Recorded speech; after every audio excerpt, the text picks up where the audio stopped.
There is a book that no library has ever held. No museum has displayed it behind glass. No auction house has ever sold it. And yet, for thousands of years, men have whispered that it exists. A book bound not in leather, but in light. A book whose letters were not written by any human hand. A book said to contain the blueprint of creation itself, the names of the stars, the hidden machinery of the heavens, and the secret of how a fallen soul might find its way home. They called it the Book of the Angel Raziel, the Sefer Raziel HaMalakh, and the angel who carried it has a name that means, quite literally, the secret of God. Most people have heard of Michael, the warrior who casts down the dragon. Most have heard of Gabriel, who announces the births of prophets. Many know Raphael, who walks beside the lonely traveler and brings healing to the wounded. But Raziel stands apart from all of them. He is not a soldier. He is not a messenger in the usual sense. He is a keeper, a guardian of the one thing heaven was never supposed to share.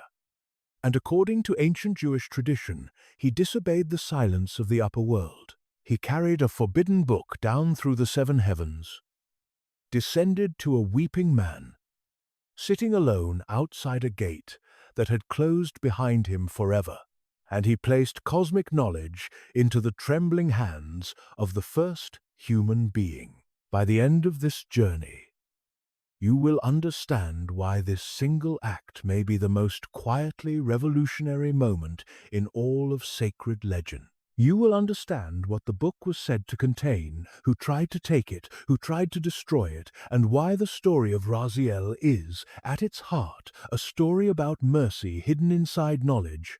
But before we step into the shadow of that closed gate, if these forgotten histories stir something in you, a sense of wonder, a hunger for the things half remembered, then a like and a subscribe helps others find their way to this quiet place too. And tell us in the comments below where in the world you are listening from and what hour has gathered around you tonight.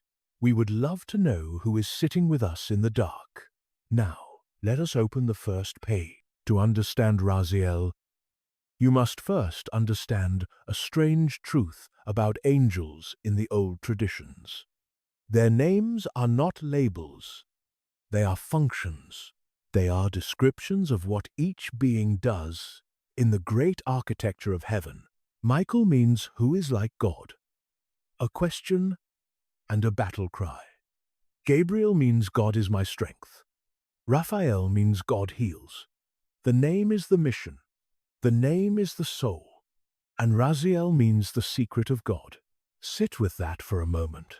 There exists, in the imagination of the ancient world, an angel whose entire identity is to hold a secret, not to reveal it, not to proclaim it, to hold it. He is the keeper of the things that were meant to remain hidden. He stands, the legends say, very close to the throne, so close that he can hear the words that God speaks in the deepest privacy of his own counsel, and whatever he hears, he records. The medieval Jewish mystics imagined Raziel in a way that is almost unbearably beautiful. They said he stands at the curtain that separates the throne of glory from the rest of creation. That curtain has a name too, the Pargod. It is the veil upon which, some texts claim, the entire history of the world is woven. Every soul that will ever live, every kingdom that will rise and fall, every secret of what was and what will be. And Raziel stands at that curtain and listens to what passes behind it. He is, in a sense, the cosmic scribe, the one who writes down the words that were never meant for the open air. Picture the heavens not as a single sky, but as the ancients pictured them, layer upon layer, realm stacked upon realm, 7 distinct heavens rising like the floors of an infinite tower, each one brighter than the last, each one humming with a music too pure for human ears. And at the very summit, beyond the 7th heaven, in a place the texts call the Erevot, sits the throne, Around that throne burn the highest orders of angels, the seraphim, who cry holy without ceasing, the cherubim, who guard the most sacred boundaries, the Ophanim, the wheels within wheels, blazing with eyes and fire. And there, in that company, stands Raziel, listening, recording, keeping. The other angels have their tasks, and their tasks send them outward, downward, into the affairs of worlds and men. Gabriel descends to announce. Michael descends to wage war. The angel of death descends to gather. But Raziel's task holds him in place. His duty is to remain, to stay near the source, to be the living memory of everything the Creator has ever spoken in secret. It is a lonely office, to know everything and say nothing, to hold the answer to every question and never be asked, to stand at the curtain, century after century, age after age, while the music rolls past you and the secret grows heavier in your keeping. And there is a question that the legend leaves hanging in the air, unspoken but unmistakable, for anyone who sits with the image of this lonely keeper long enough. What does it do to a being to hold the secret of everything and be permitted to share none of it? To stand at the threshold of all understanding and watch the worlds below stumble in their ignorance? And to be forbidden, by the very nature of your office, from descending to help them? Perhaps the secret grew heavy in Raziel's keeping, not only because of its weight, but because of its loneliness. Perhaps, age after age, as he listened at the curtain and recorded what he heard, there grew in him a longing to give, a longing that the keeper of secrets is not supposed to feel, and yet cannot help but feel, the longing of one who holds a great treasure and aches to see it bring joy to another. And perhaps, when at last the cry of the weeping man rose through the 7 heavens and reached him at his post, that long-buried longing found, for one moment, its release. This is the angel we are speaking of, not a warrior, not a herald, a keeper of silence. And then, one day, the silence broke. To understand why Raziel acted, we have to go back to the moment when everything went wrong. We have to return to the garden. You know the broad shape of the story. A man formed from the dust of the earth, a woman formed from his side. A garden planted by God himself in the east, in a place called Eden, which means delight. A garden where the rivers ran clear and the trees bent low with fruit, and the lion lay down without hunger. And the evenings were cool, and the presence of God walked among the trees like a friend. But the old traditions linger on details we often rush past. They want us to feel what was lost. So let us feel it. In Eden, Adam was not as we are. The rabbis taught that the first man was a being of staggering glory. Some texts say his body shone with a light so radiant that, after the fall, when that light was taken from him, the loss was like the sun going dark. They said his form was so vast and luminous that the angels themselves mistook him for a second divine being and nearly bowed before him, until God darkened his glory to make the difference clear. Adam was the crown of creation, the image of the divine pressed into living clay.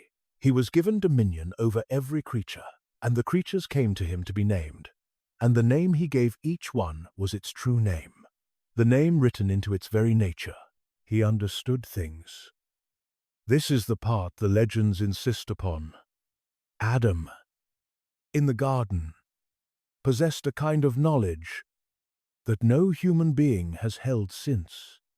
He understood the speech of animals. He understood the movements of the stars. He understood the properties of every plant and stone. He saw, the mystics said, from one end of the world to the other. He knew the names of things. And to know the true name of a thing, in the ancient imagination, was to hold a kind of power over it, to understand its place in the vast order of creation. Adam was not merely innocent. He was wise. He was the first scholar, the first scientist, the first poet, the first priest. He walked in a world without veils, where the boundary between earth and heaven was thin as morning mist, where God was not a distant theory, but a felt presence, near as breath. And then came the choice. We need not retell every detail. The serpent, the tree, the fruit that promised godhood and delivered something else entirely. The whispered lie that tasted like truth. The reaching hand. The fateful bite. But here is what the old stories want us to understand about that moment.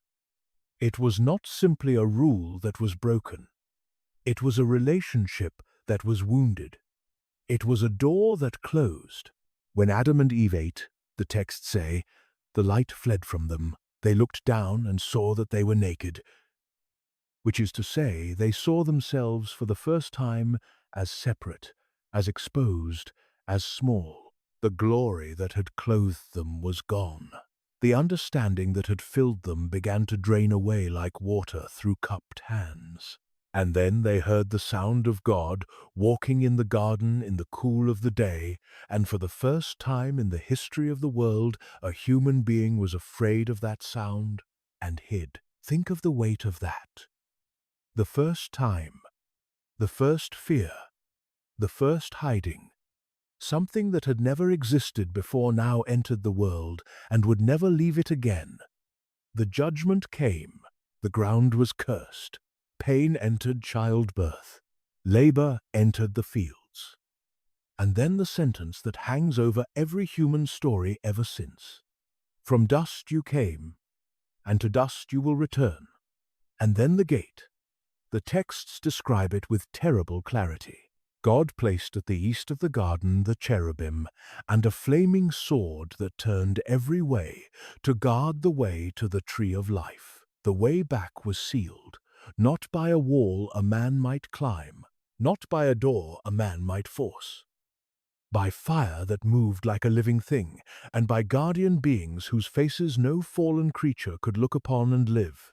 Adam and Eve walked out of Eden into a world that was suddenly hard and cold and strange. The lion that had lain down beside them now watched them with new eyes. The earth that had given fruit freely now had to be torn and tilled and begged.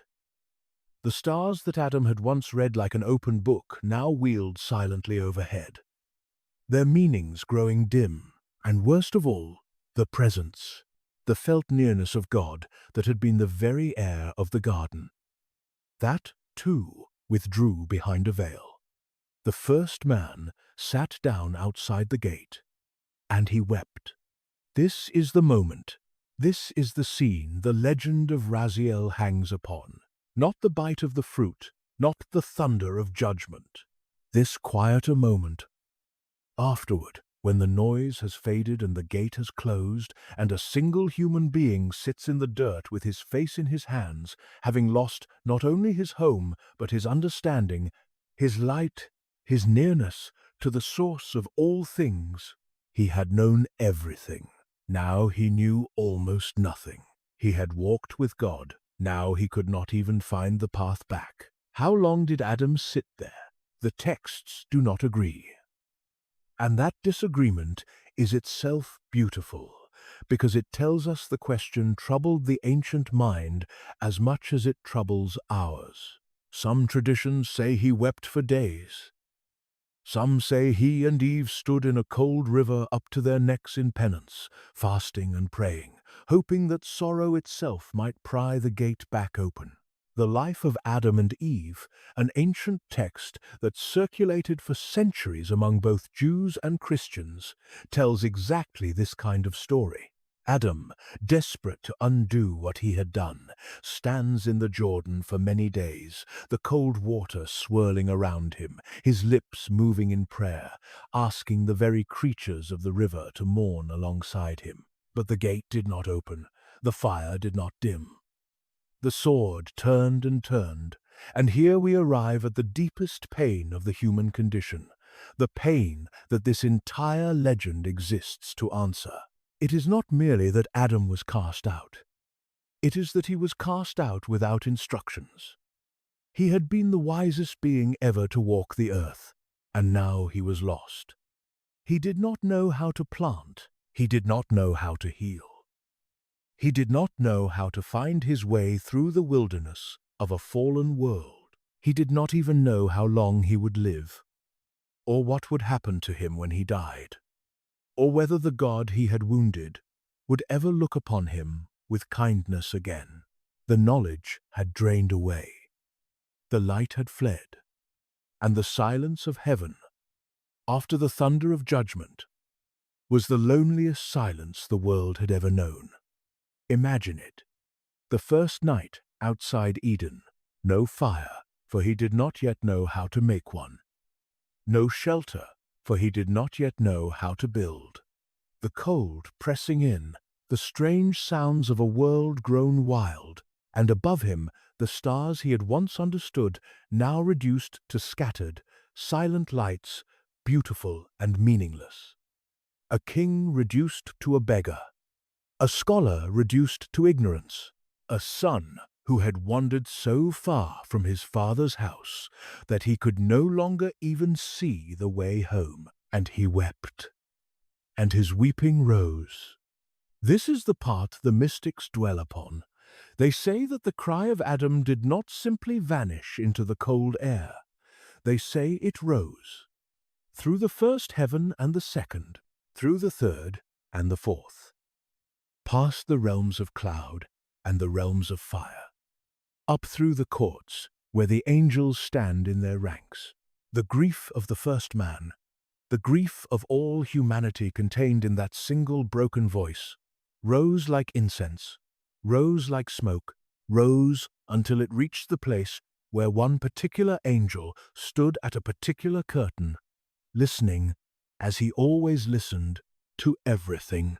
Raziel heard it, the keeper of the secret, the one who had stood for ages near the throne, holding the deepest mysteries of creation, hearing the words spoken in the divine privacy and writing them down and saying nothing. He heard, rising from the darkened earth below, the sound of a man who had once known everything and now knew nothing.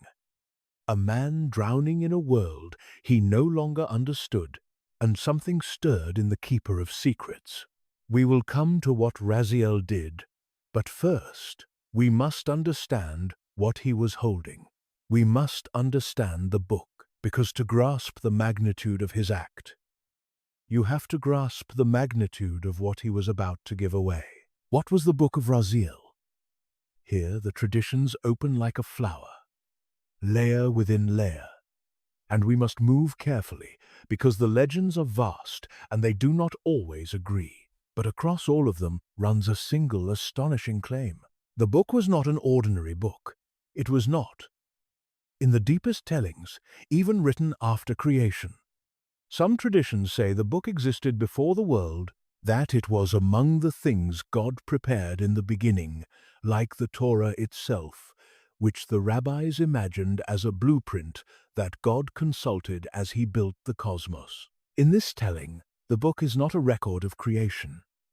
It is the instruction manual for it, the blueprint, the source code, if we may borrow a modern word for an ancient idea. Within its pages, the legends say, are the principles by which the heavens were stretched out and the earth was founded, the laws that govern the stars in their courses, the reasons behind the seasons, and the secret behind the motion of the moon, the names of the angels who govern the day and the angels who govern the night, the hidden virtues of every herb and every stone, the path of the sun through the houses of the sky. Listen to what some descriptions claim the book contained. The knowledge of all things, sealed within 72 kinds of wisdom, divided into 670 inscriptions of higher mysteries, the names that govern the powers of the heavens, the understanding by which a man might know the things above and the things below, the sciences of the cosmos, written in a language older than any human tongue, in letters that were said to be made of sapphire or of fire, or of light itself. The mystics described the book as a thing almost too holy to look upon. They said its letters burned. They said that when it was opened, the secrets within it would speak, that the very characters on the page would rise and flutter and arrange themselves before the eyes of the reader, revealing meaning upon meaning, depth beneath depth. To open the book was not merely to read. It was to remember, to recover, to touch, for a moment, the understanding that humanity had lost at the gate of Eden. And here is the heart of why this matters. The book, in the legend, is not a weapon. It is not a tool for conquest. It is, above all, a restoration. It is the lost wisdom of the garden, gathered and bound and offered back to the very man who had lost it. The angel was not handing Adam a sword.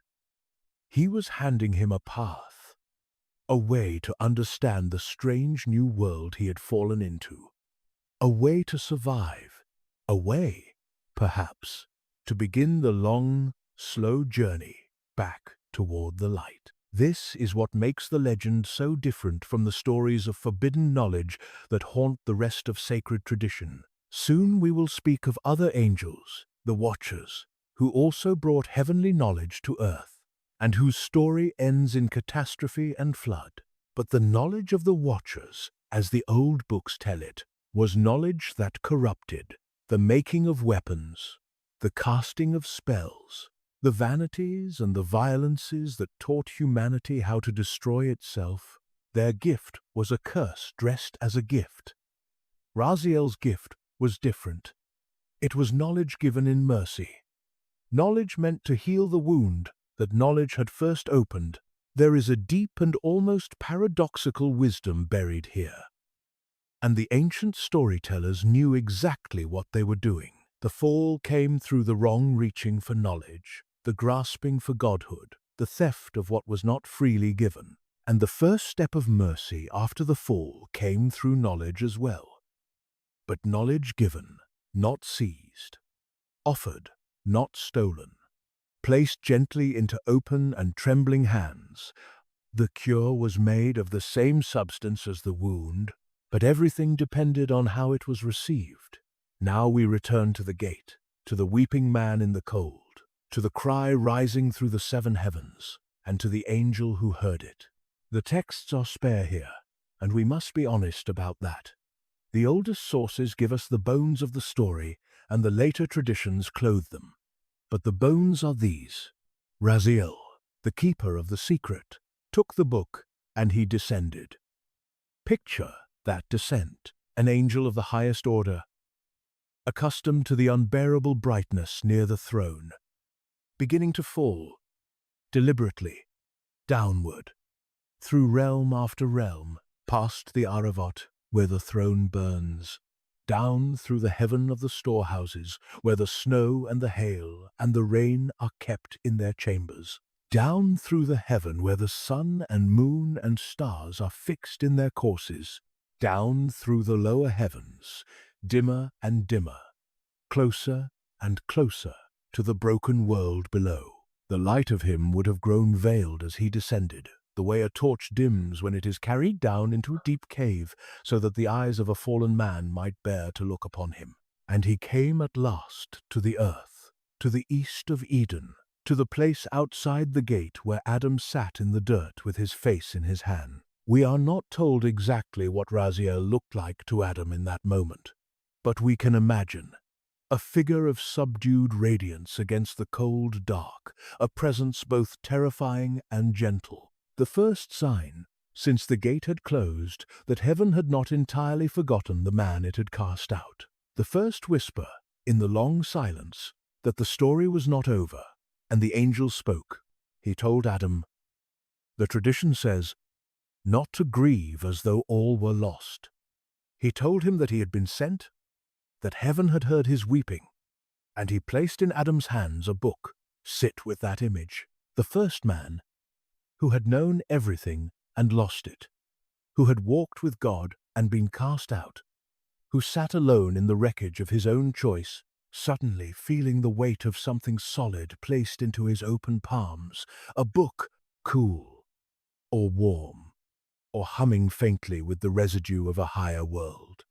The lost wisdom returned, not all of it, not the unmediated nearness of the garden, but a path, a beginning, a light to carry into the dark. The legends say that when Adam received the book, he wept again. But the tears were different now. They say a portion of his understanding returned to him. They say he learned, from its pages, the things he needed to know to live in the world outside the garden, how the seasons turned so he might know when to plant, the virtues of the herbs so he might heal himself and his children, the names and the orders of the heavenly powers, the movements of the lights in the sky, the deep structure of the world he had been cast into, so that it became, slowly, a little less strange, a little less cruel, a little more like a home. And the legend adds one detail that I find almost unbearably tender. They say that through the book, Adam came to understand not only the world, but his own place in the long story of mercy. He came to understand that his exile was not the end, that the gate, though closed now, was not closed forever.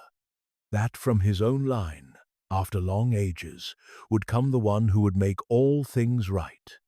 The book did not only teach Adam how to survive, it taught him how to hope. This is the gift of Raziel, the secret of God, carried down through the 7 heavens and pressed into the hands of a weeping man. Knowledge as mercy, wisdom as a path home, but the story does not end there. A gift this great does not pass through the world unchallenged. And as we are about to see, there were those, both above and below, who did not want the secret to remain in human hands. In heaven, not every voice was silent when Raziel descended.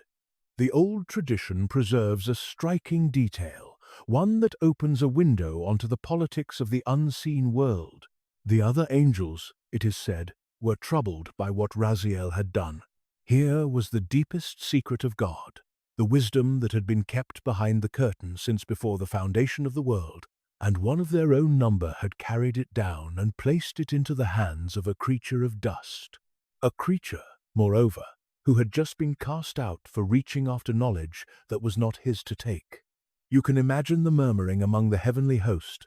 Why should this fallen man, this exile, this one who had wounded the relationship between earth and heaven, be entrusted with the very mysteries that even the angels approached with trembling?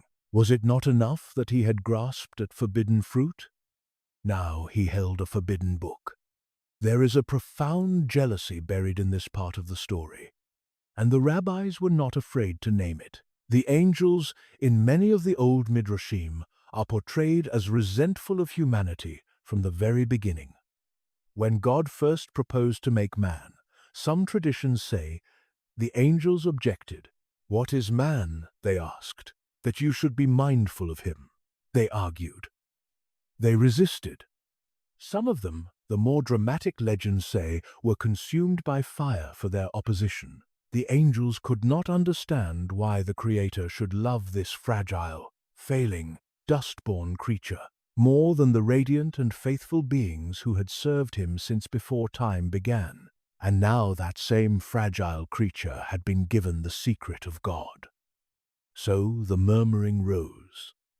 And here the legend takes a turn that reveals something deep about the nature of the gift itself. According to one strand of the tradition, an angel, troubled by what had been done, took the book from Adam, stole it back, cast it, in some tellings, into the sea, into the deep waters, hoping to drown the secret where no human hand could ever recover it. Picture Adam's despair. He had lost the garden, he had lost his glory, and now the one consolation that heaven had granted him, the book of mercy, the path home, had been torn from his hands and swallowed by the deep. The wisdom returned, and the wisdom taken away. The light given, and the light extinguished. But the story does not end with the theft, and this is where the legend reveals the heart of God. Let us imagine that moment in heaven, slowly, the way the old storytellers would have imagined it.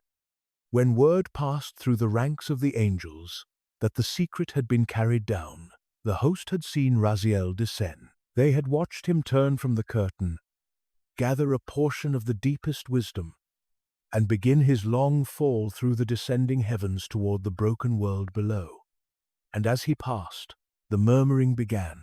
It moved through the ranks the way wind moves through a field of standing grain, a stirring, a bending, a low and troubled sound rising from 10,000 times 10,000 voices. What is he doing? Where is he carrying it? To whom? And then the answer, passing from rank to rank, from sphere to sphere, growing louder as it spread. He is carrying it down, down to the earth, down to the man, down to the one who was cast out. You can imagine the recoil of it, the sense of violation. To the most rigorous among the heavenly host, this was unthinkable. The deepest secret of the Creator, the wisdom kept behind the final veil since before the foundation of the world, carried down and given freely to a creature of dust, and not merely a creature of dust, but a fallen one, a guilty one who had only just been cast out for the very sin of reaching after knowledge that was not his. Had he not grasped at the forbidden fruit? Had he not been told, "Do not eat," and eaten? And now the highest wisdom of heaven was being placed into those same grasping hands. Where is the justice in it? The strict angels would have asked. Where is the order? If the rule is broken and the breaker is then rewarded with the very thing he should never have been given, then what does the rule mean at all? What is the boundary worth if it can be crossed and then erased?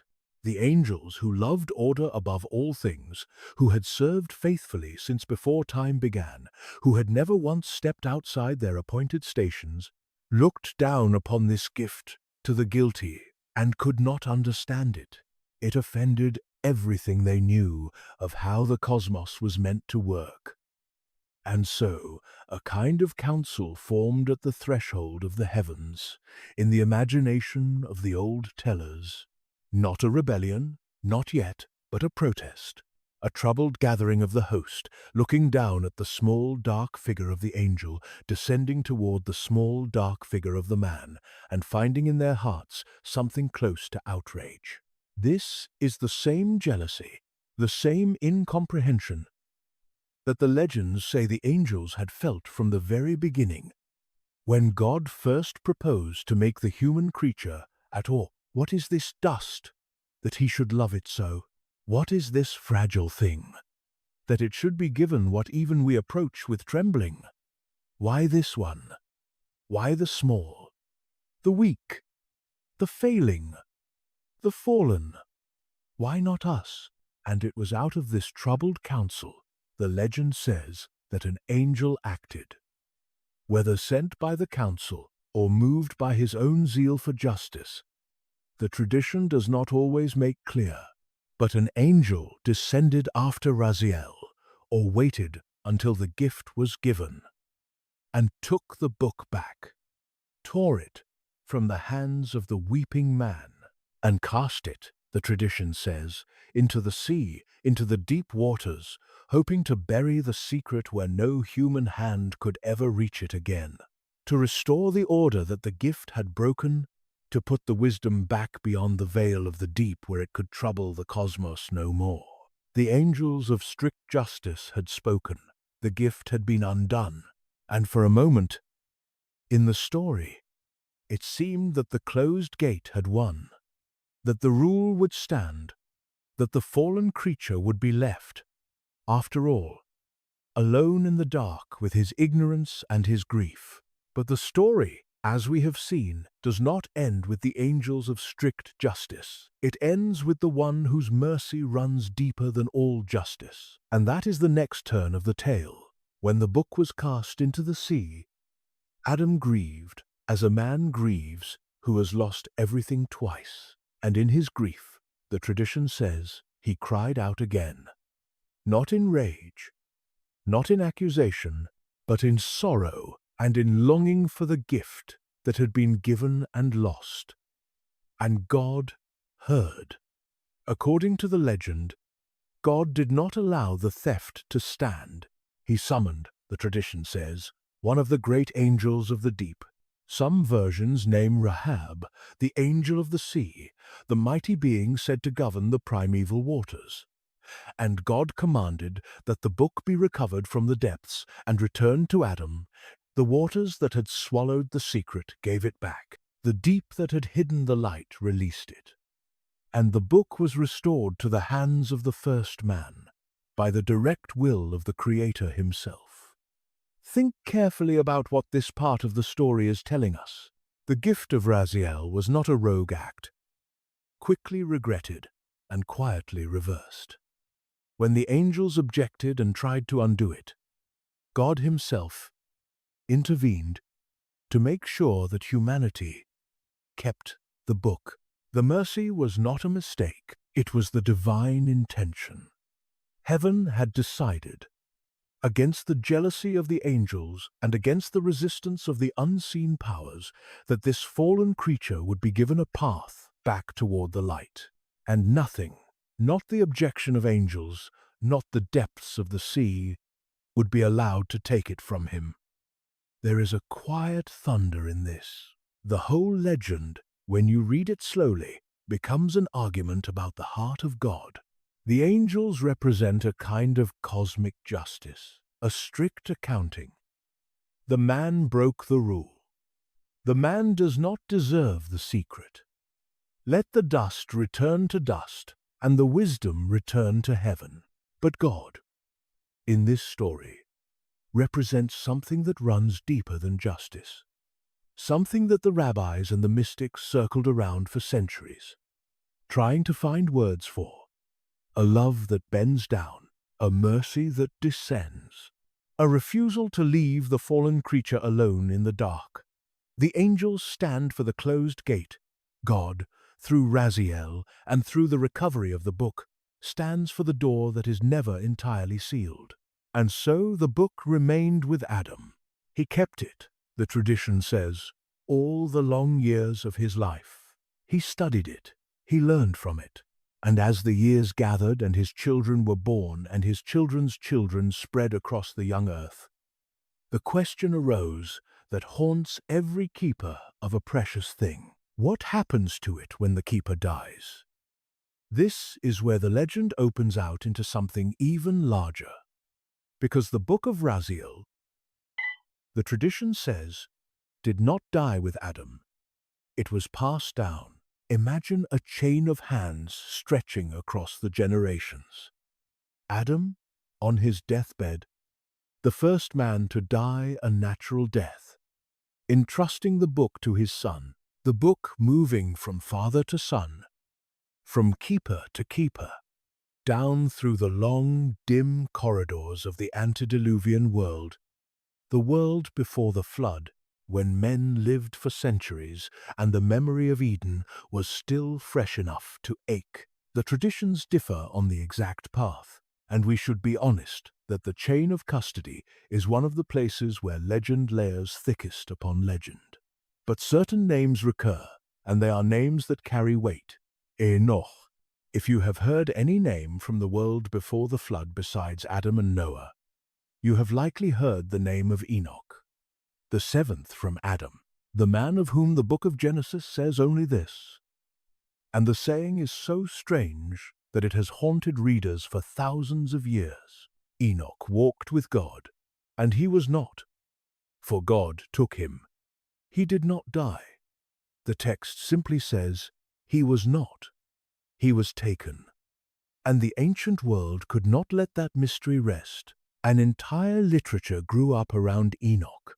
Books that described how he was carried up into the heavens, shown the secrets of the cosmos, given understanding of the stars and the seasons and the orders of the angels, and made into a heavenly scribe. Do you hear the echo? a heavenly scribe, a man who records the secrets of the cosmos. The traditions wove Enoch and the book of Raziel together, and you can see why they could not resist. Some legends say that Enoch was a keeper of the book, that the wisdom of Raziel, the knowledge of the heavens and the names and the secret structure of creation, came into the hands of this man who walked so closely with God that the boundary between earth and heaven grew thin around him. And one day he simply crossed it. In the Enochic traditions, Enoch becomes the great repository of heavenly knowledge. He learns the courses of the luminaries, the laws of the sun and the moon, the names of the gates through which the stars rise and set. He is shown the storehouses of the snow and the wind. He is given understanding of the times and the seasons. And he writes it all down, in books, for the generations that will come after him, the keeper of the secret, in human form. And then the chain continues. For Enoch, before he was taken, the tradition says, passed his books and his wisdom to his son Methuselah, the longest-lived of all men, and through Methuselah to his grandson Lamech, and through Lamech to his great-grandson Noah. Here the legend of Raziel touches one of the most dramatic moments in all of sacred history. The flood. You know the shape of it. The world grew corrupt. Violence filled the earth. The thoughts of men became continually evil, and the old traditions, especially the books of Enoch and the related literature, tell us why. They speak of the watchers, the angels who descended in the days before the flood, not on an errand of mercy like Raziel, but driven by their own desires. They took human wives. They fathered the Nephilim, the giants, beings of monstrous power and monstrous hunger, and they taught humanity forbidden things. The making of weapons of war, the working of metals into instruments of death, the casting of charms and the cutting of roots and the secret arts that filled the world with bloodshed and sorcery. This is the dark mirror of Raziel's gift. Both stories are about angels bringing heavenly knowledge to earth. But where Raziel descended in obedience to mercy, carrying knowledge meant to heal, the Watchers descended in rebellion to desire, carrying knowledge that corrupted. Raziel's book taught Adam how to survive and how to hope. The Watchers' teaching taught humanity how to make swords and how to make war. The same fire, in different hands, becomes either a hearth or a conflagration. And the world that the Watchers' knowledge built was a world that had to be washed clean. The waters came. We have spoken before, in the old way, of how the air grew still before the flood, how the birds fell silent in the middle of their songs, how the fountains of the great deep broke open and the windows of heaven were flung wide, how the world that was became the world that is no more. The judgment fell. The earth was cleansed, and nearly all of humanity, along with the giants and the corruption they had spread, was swept away. But Noah was preserved. The one righteous man, the keeper of the ancient line, was carried through the destruction in the ark, along with his family and the seed of every living thing. And here the legend of the book makes its quietest and most beautiful claim. Some traditions say that the book of Raziel was carried into the ark, that the wisdom given to Adam outside the gate of Eden survived the drowning of the world. That as the rain fell and the waters rose and the old corrupt world vanished beneath the waves, the secret of God floated safely above the deep, sealed in the hands of Noah, waiting to be carried into the new world that would emerge when the waters receded. And there is a detail in this tradition that takes the breath away. Some versions say that Noah used the wisdom of the book to build the ark itself. That the knowledge of measurements and materials, the understanding of how to construct a vessel that could survive the unmaking of the world, came from the book of Raziel. that the very same wisdom God had given to comfort the first man in his exile was the wisdom that saved humanity from extinction in its darkest hour. And some say that Noah used the book again after the flood to understand the seasons once more, to know when to plant and when to harvest in the washed and silent new world, so that life could begin again. The cure given at the first gate became the rescue at the great flood.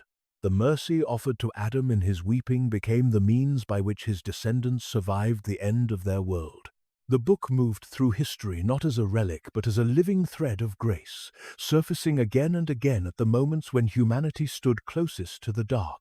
The chain of the book stretches on, the traditions say, down through the generations after the flood, from Noah to his sons, through the long line that led to Abraham, the friend of God, and through Abraham to the patriarchs, and down through the centuries to the man who became, in Jewish legend, the supreme master of hidden wisdom, Solomon, the wisest of all kings, the builder of the temple, the man to whom God, the scripture says, gave wisdom and understanding beyond measure, wisdom as vast as the sand on the seashore. And the legends went much further than the scripture. They made Solomon the great master of the secret arts, the king who understood the speech of birds and beasts just as Adam had in the garden, the king who commanded not only men but the unseen powers of the world, the king who, the legends said, possessed deep knowledge of the names and the orders of the angels and the spirits, and who used that knowledge in the building of the temple and the governing of his realm.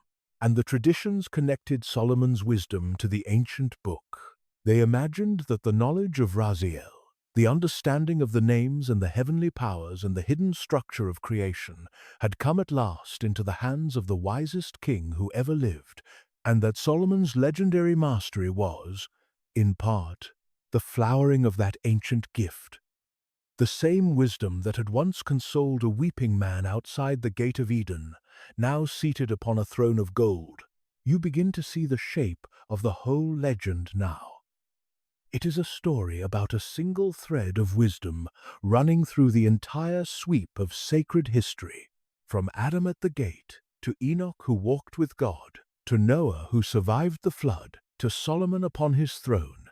The secret of God descending into the world through the hands of Raziel, and then moving through the generations, surfacing in the lives of the great figures of legend, a hidden current of grace flowing beneath the visible river of history, and always, at the source of it, the same act.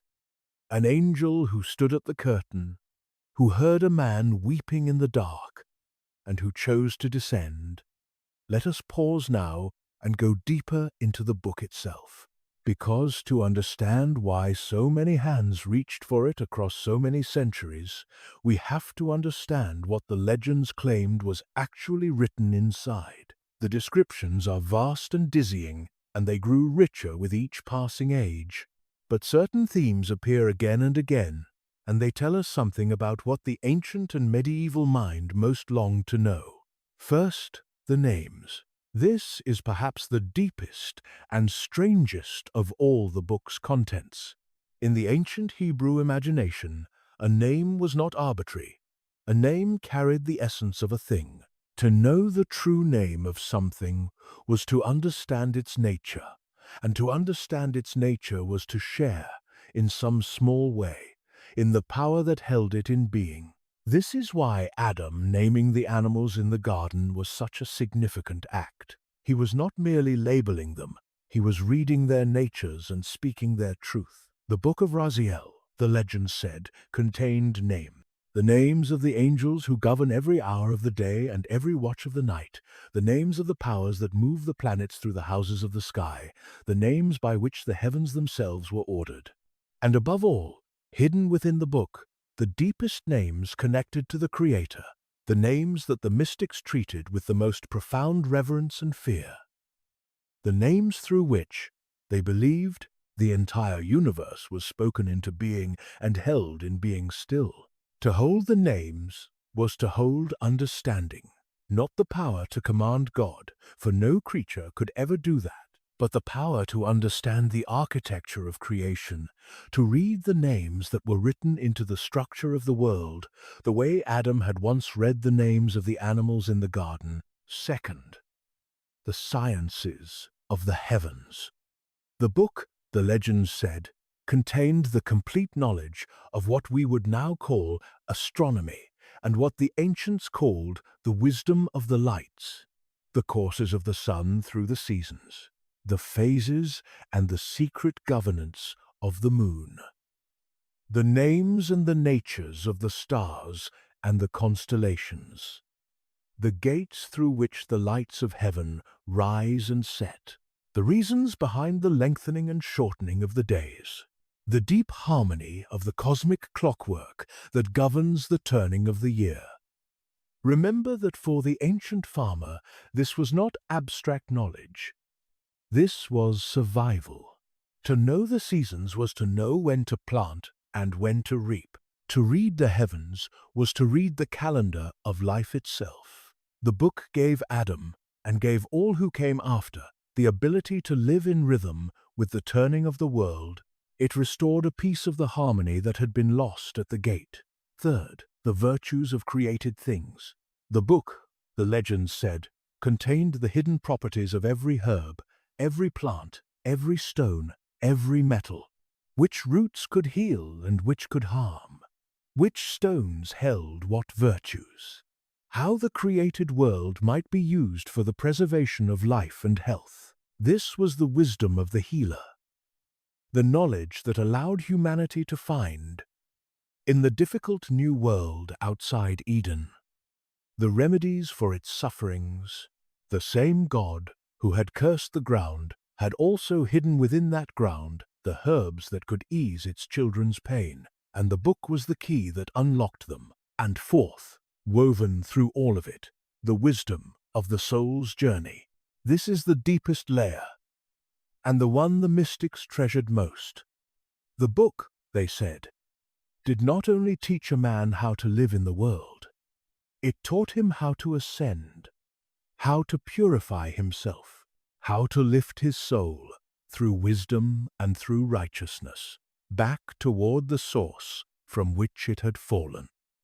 The book was, in this reading, a ladder, a map of the journey home, the knowledge of how a fallen creature might, over the long course of a faithful life, find its way back toward the light it had lost. Do you see now why this book haunted the imagination for thousands of years? It promised everything that humanity had lost at the gate of Eden: understanding, harmony, healing, and the way home.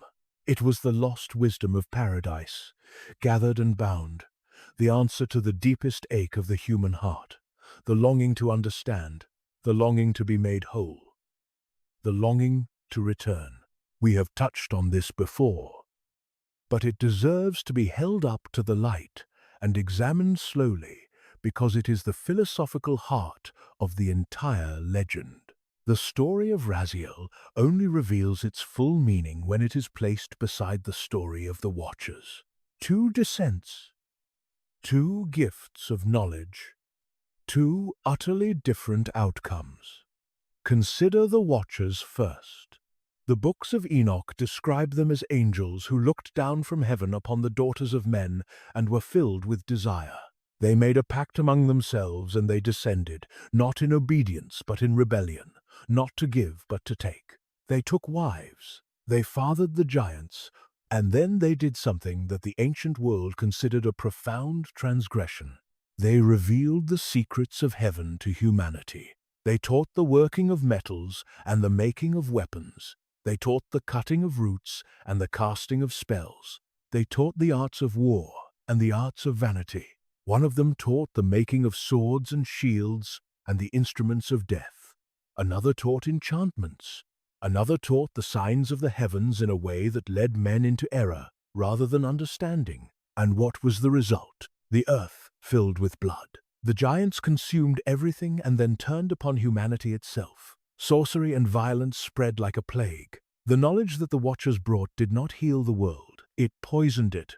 It accelerated the corruption that finally made the flood necessary. The Watchers' gift was knowledge ripped from heaven and flung down in defiance. Knowledge given to creatures who were not ready for it and who used it to destroy themselves and one another. Now place Raziel beside them. He too descended. He too carried the secrets of heaven to earth. But everything else is different. He descended in obedience, sent in response to a cry of genuine repentance and sorrow. He came not to take a wife, but to console a weeping man. He brought knowledge not to corrupt, but to heal. Not to accelerate the fall, but to begin the slow work of recovery.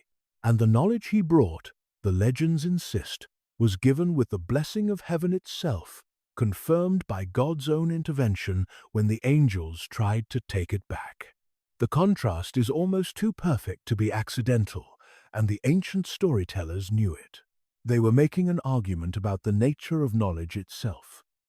Knowledge, they were saying, is neither good nor evil in itself. It is a fire, and fire warms the home or burns it to the ground, depending entirely on how it is carried and how it is used. The same heavenly wisdom that, in the hands of the rebellious Watchers, taught humanity to make swords, in the hands of the obedient Raziel taught humanity to heal wounds and read the seasons and find the way home. The difference is not in the knowledge. The difference is in the heart that carries it and the heart that receives it. Knowledge given in love restores. Knowledge seized in pride destroys. The fruit in the garden was knowledge grasped against the will of God, and it brought death. The book outside the gate was knowledge given in accordance with the mercy of God, and it brought life.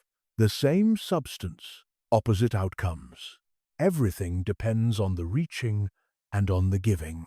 This is, perhaps, the deepest thing the legend of Raziel has to teach us, and it is a teaching that grows only more urgent as the centuries pass. We are a species defined by our hunger for knowledge. We reach, always, for the next secret, the next understanding, the next power hidden in the structure of the world. The legend does not condemn that hunger. Adam in the garden was a being of magnificent understanding, and that was his glory. The legend condemns only the grasping, the theft, the reaching for what is not freely given, the use of knowledge for destruction rather than healing. Knowledge as conquest brings the flood. Knowledge as mercy brings the way home. For long ages, the legends say, the book passed quietly through the world, surfacing in the hands of the great and the wise, then sinking again into hiddenness. And then, somewhere in the long corridors of history, it seems to have vanished from the visible record altogether. The thread of legend grows thin. The keepers fall silent. The book becomes a rumor, a memory, a longing, but it did not disappear entirely, because in the medieval period, among the Jewish communities of Europe and the Mediterranean world, a book appeared bearing that very name. The Sefer Raziel HaMalakh, the book of the angel Raziel. We must be careful and honest here, the way the old scholars themselves were careful. The book that circulated in the Middle Ages, and that was eventually printed for the first time in the early modern period, was almost certainly not a literal artifact carried down from Eden. It was a compilation, a gathering together of older, mystical and magical traditions, of cosmological speculations, of angelic names, and astrological lore and prayers and meditations, assembled over time and attributed to the ancient legend. Scholars who study these texts trace their layers, identify their sources, and date their composition to the medieval world, not to the dawn of time. But here is what is fascinating, and what matters for our story.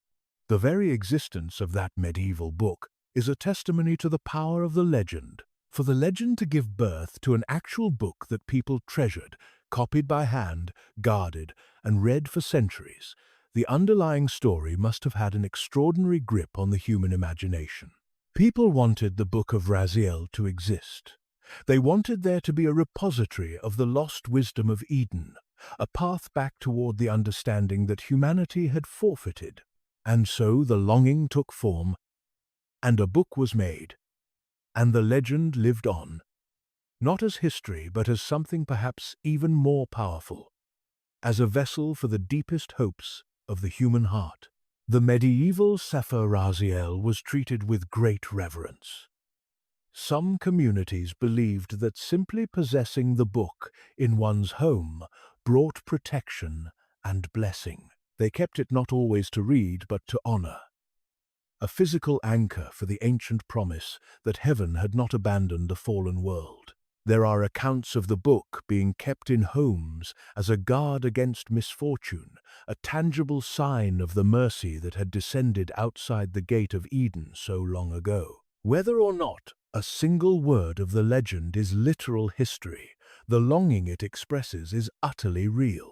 The longing to recover what was lost, the longing to understand, the longing for a wisdom that heals rather than destroys, the longing for proof that the gate, though it closed, did not close forever. That is the true content of the Book of Raziel, and it is written not on any page of sapphire or fire, but on the human heart itself. Let us return now to the place where Raziel stands, and let us look more closely at it, because the ancient imagination built something extraordinary here, and it rewards slow attention. The mystics spoke of a curtain, the Pargod. It hangs, they said, before the throne of glory, separating the innermost presence of God from the rest of the created heavens. It is the last veil, the final boundary. Beyond it, the unmediated radiance of the Creator. Before it, the highest angels, the ones permitted to draw nearest, standing in awe at the threshold of a light they cannot fully enter. And upon this curtain, the legends made a claim that staggers the mind. They said that the entire history of the world is woven into it. Every generation that has been and every generation that will be, every soul, every kingdom, every secret of what was and what is to come, embroidered into the fabric of the veil itself. Hanging before the throne of the one who stands outside of time and sees the beginning and the end in a single glance. Imagine standing before such a curtain. Imagine being one of the few beings in all creation permitted to draw close enough to see it, to look upon the woven history of everything, to trace, in the threads, the rise of empires not yet born and the fall of cities not yet built, to see the faces of souls who have not yet drawn their first breath, to behold in a single tapestry the entire drama of existence, from the first word of creation to the last note of the final age. This is Raziel's station. He stands at the Pargod, he reads the curtain, and he hears the words spoken behind it in the deepest privacy of the divine council. This is why his name is the secret of God. He is the angel who stands closest to the place where the secrets are kept, the keeper of the threshold, the listener at the final veil. And now consider what it meant for such a being to descend. To turn away, even for a moment, from the woven history of everything and the words spoken behind the curtain, to gather up a portion of that boundless wisdom and carry it down, down, down, through the descending heavens, to place it into the hands of a single weeping creature, in a single dark hour of a single early day of the world. The angel who could see all of history chose to bend down toward one small piece of it. One man, one sorrow, one cry rising through the dark. There is a tenderness in this that the old stories felt deeply. The vastness of heaven bending toward the smallness of a single broken heart. The keeper of the secret of everything, choosing to comfort one weeping man. It is the same movement, the mystics understood, that runs through the whole of sacred story. the infinite stooping to touch the finite, the eternal bending toward the dust. The light descending into the dark, not to overwhelm it, but to gently kindle a flame within it.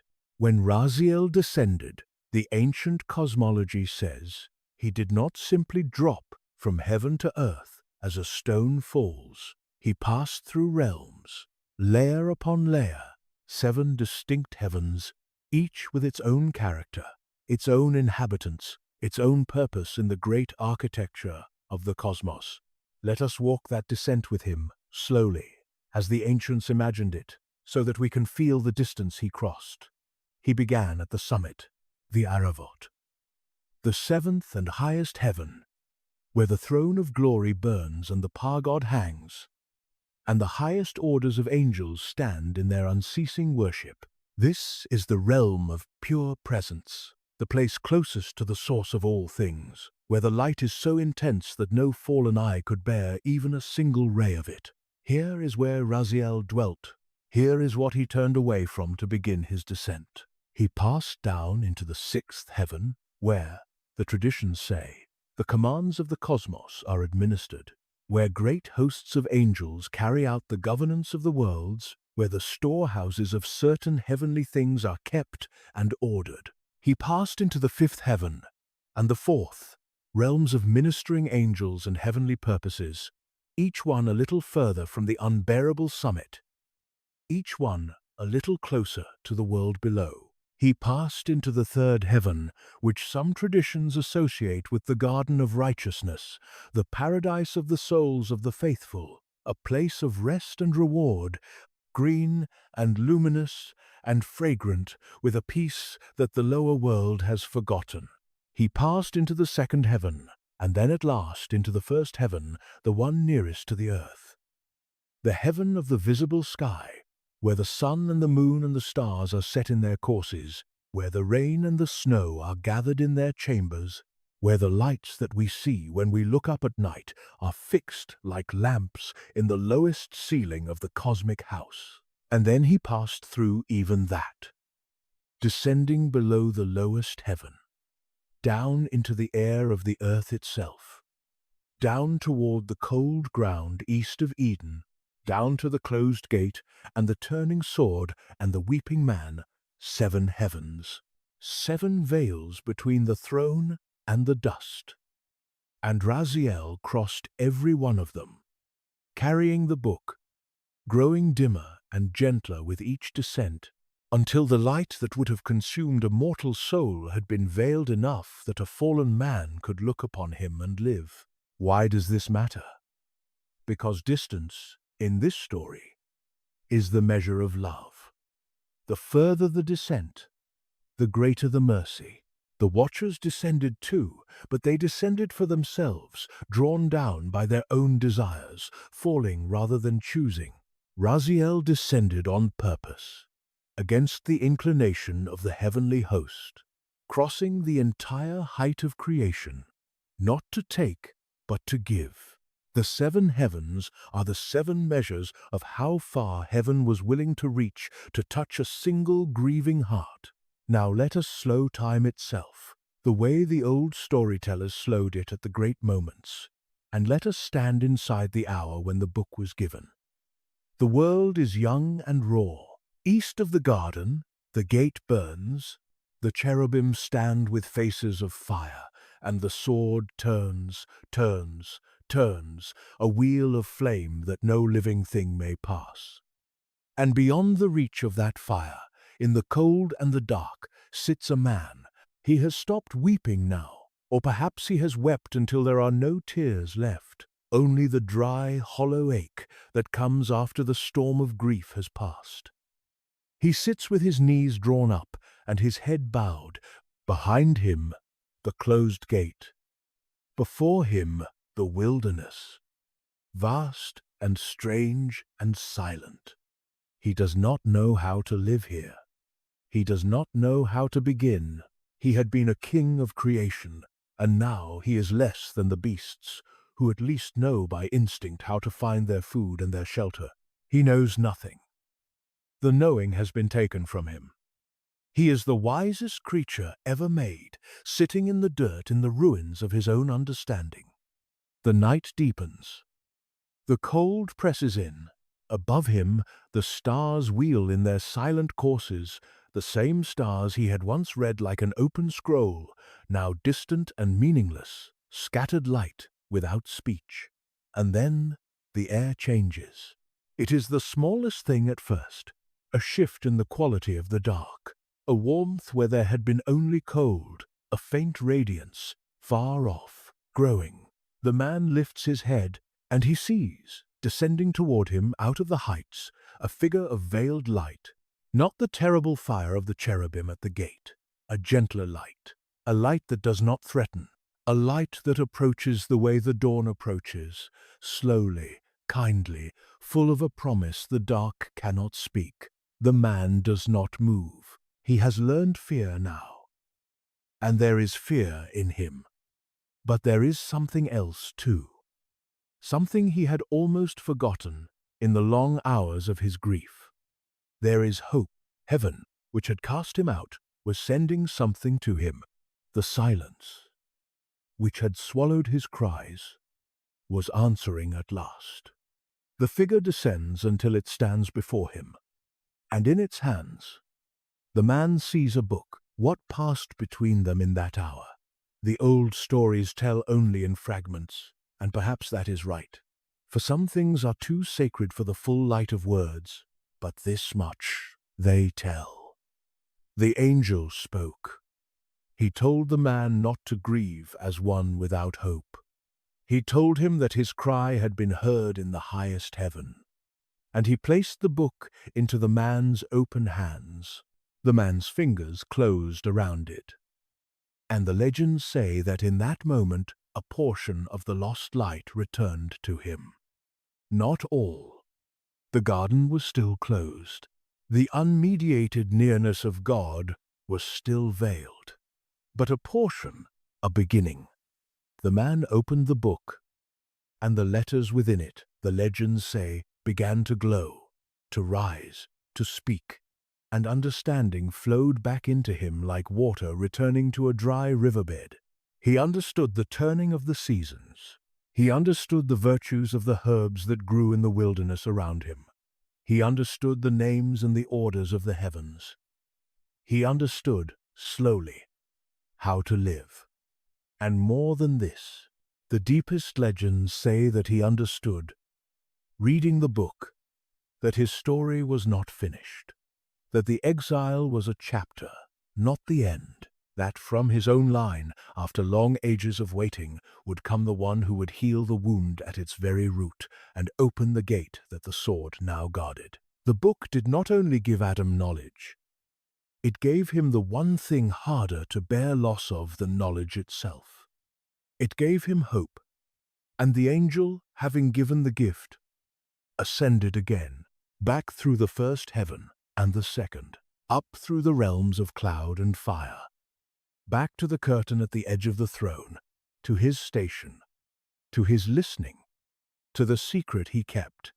But something had changed in the world below. A man who had known everything and lost it now held, once more, a thread of the light. And he was not alone. Heaven had reached down and touched him. The story of mercy had begun. This is the hour the whole legend turns upon. Not the bite of the fruit, not the thunder of judgment. This quiet, holy hour in the cold and the dark, when an angel descended with a book and a man understood, for the first time since the gate had closed, that he was not forgotten. Who, then, is Raziel in the fuller imagination of the mystical tradition? We have seen him as the keeper of the secret, the listener at the curtain, the angel who descended with the book, but the tradition gave him other faces too, and they deepen the portrait. In the great systems of Jewish mysticism, the angels were not a disorganized crowd. They were arranged, ordered, assigned to spheres and powers and aspects of the divine creativity. And in some of these systems, Raziel was associated with the very faculty of wisdom and hidden understanding. He was imagined as the angel who governs the mysteries, the one through whom the deepest secrets of the divine wisdom are mediated to those few souls prepared to receive them. There is a beautiful logic here. If wisdom is the faculty by which the hidden is made known, then the angel of wisdom would naturally be the keeper of secrets, the holder of the things not yet revealed. Raziel becomes, in this reading, the cosmic principle of revelation itself, the channel through which the unknowable becomes, little by little, knowable. He is the bridge between the sealed mystery and the seeking mind. He stands at the curtain, and what he chooses to carry across it descends into the world as wisdom. And this casts the gift to Adam in an even richer light. For if Raziel is the very principle of hidden knowledge made known, then his descent to Adam was not a single isolated act. It was the first and the archetypal act of revelation, the first time the sealed wisdom of heaven was carried across the threshold into the world of men. Every later moment of revelation, every prophet who heard a voice, every mystic who glimpsed a truth beyond the veil, every flash of understanding that has ever illuminated a human mind is, in this mystical reading, an echo of that first descent. Raziel coming down to the weeping man is the pattern of all the ways heaven has ever spoken to earth.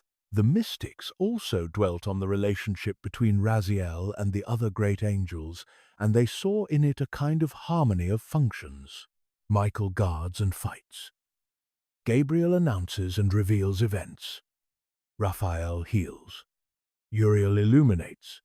And Raziel keeps the deepest secrets, the ones that lie behind all the rest. In some arrangements, he is placed near the very top of the hierarchy, among the angels closest to the source, precisely because the keeping of the ultimate secrets requires the nearest place to the one from whom all secrets flow. There is a loneliness to this office, as we said at the beginning, and the mystics felt it. To be the keeper of the secret is to carry a weight that cannot be shared, to know what cannot be spoken, to stand always at the threshold and never quite cross it into the open air of common understanding. And perhaps this is part of why the descent to Adam moves us so. For one moment, the keeper of the secret got to give. The angel who must always hold the mystery got. Just once. To release a portion of it, to watch understanding dawn in the eyes of another, to be not the guardian of a closed door but the bearer of an open gift. There is a joy in that release that the loneliness of his long office makes all the sweeter. We must return to the matter of names, because it lies so close to the heart of what the book was said to contain, and because it reveals something the ancient world understood that we have largely forgotten. To us, in the modern world, a name is a convenience, a label, a sound we attach to a thing so that we can refer to it. But to the ancient Hebrew mind, and to the mystical tradition that flowed from it, a name was something far deeper. A name was a kind of essence. To know the true name of a thing was to know its inmost nature, the truth of what it was, the place it occupied in the vast and intricate order of creation. This is why the naming of the animals by Adam in the garden was such a profound act, and why the legends made so much of it. Adam did not invent names arbitrarily. He perceived the true nature of each creature and spoke the name that fit it. The name that was already, in a sense, written into its being. To name was to understand. To name was to read the script of creation that the Creator had written into every living thing. And the book of Raziel, the legend said, was full of names. The names of the angels of the hours, the names of the powers that govern the heavens. And, held in the deepest reverence and the deepest fear, names connected to the Creator himself, the names through which, the mystics believed, the world had been spoken into being.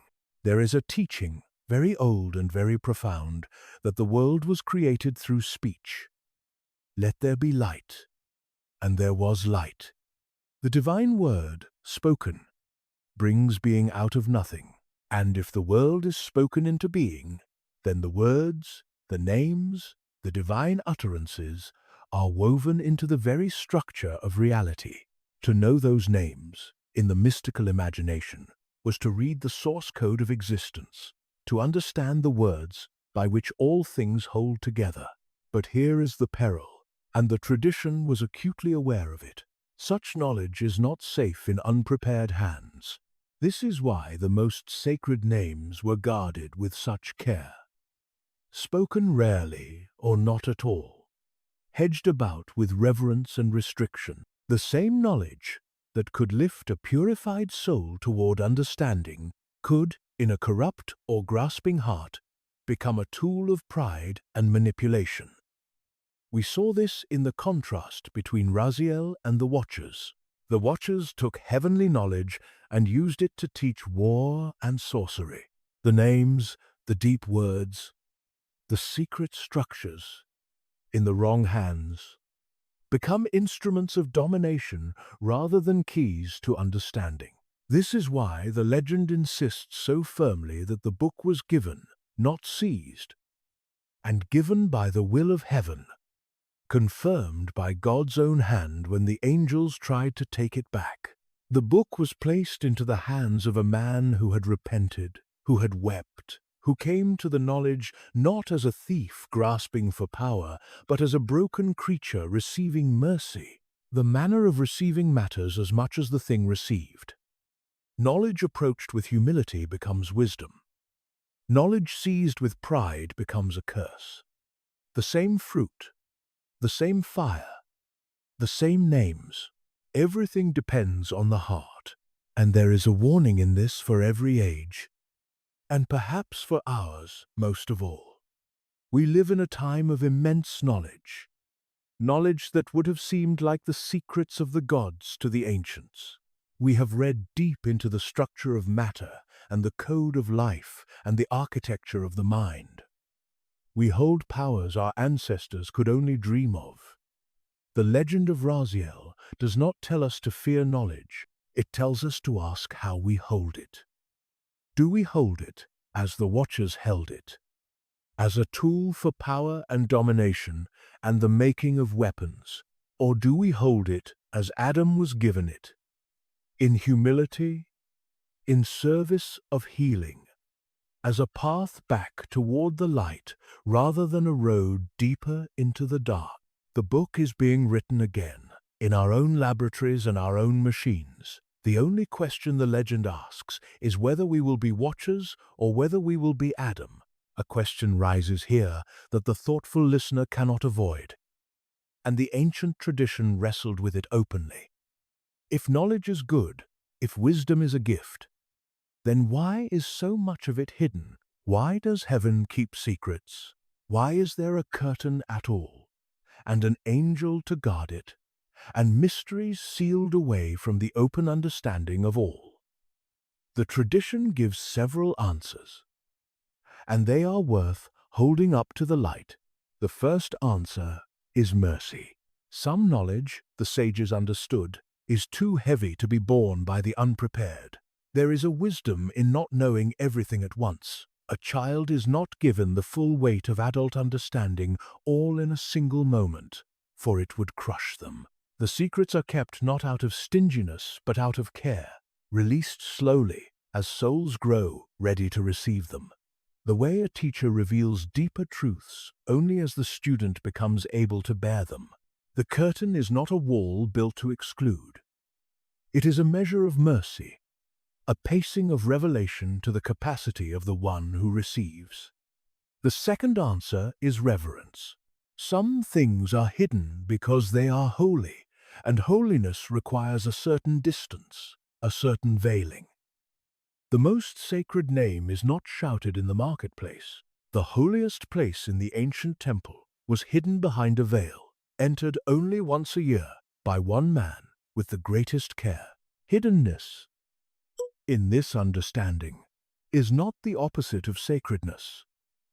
It is one of its expressions.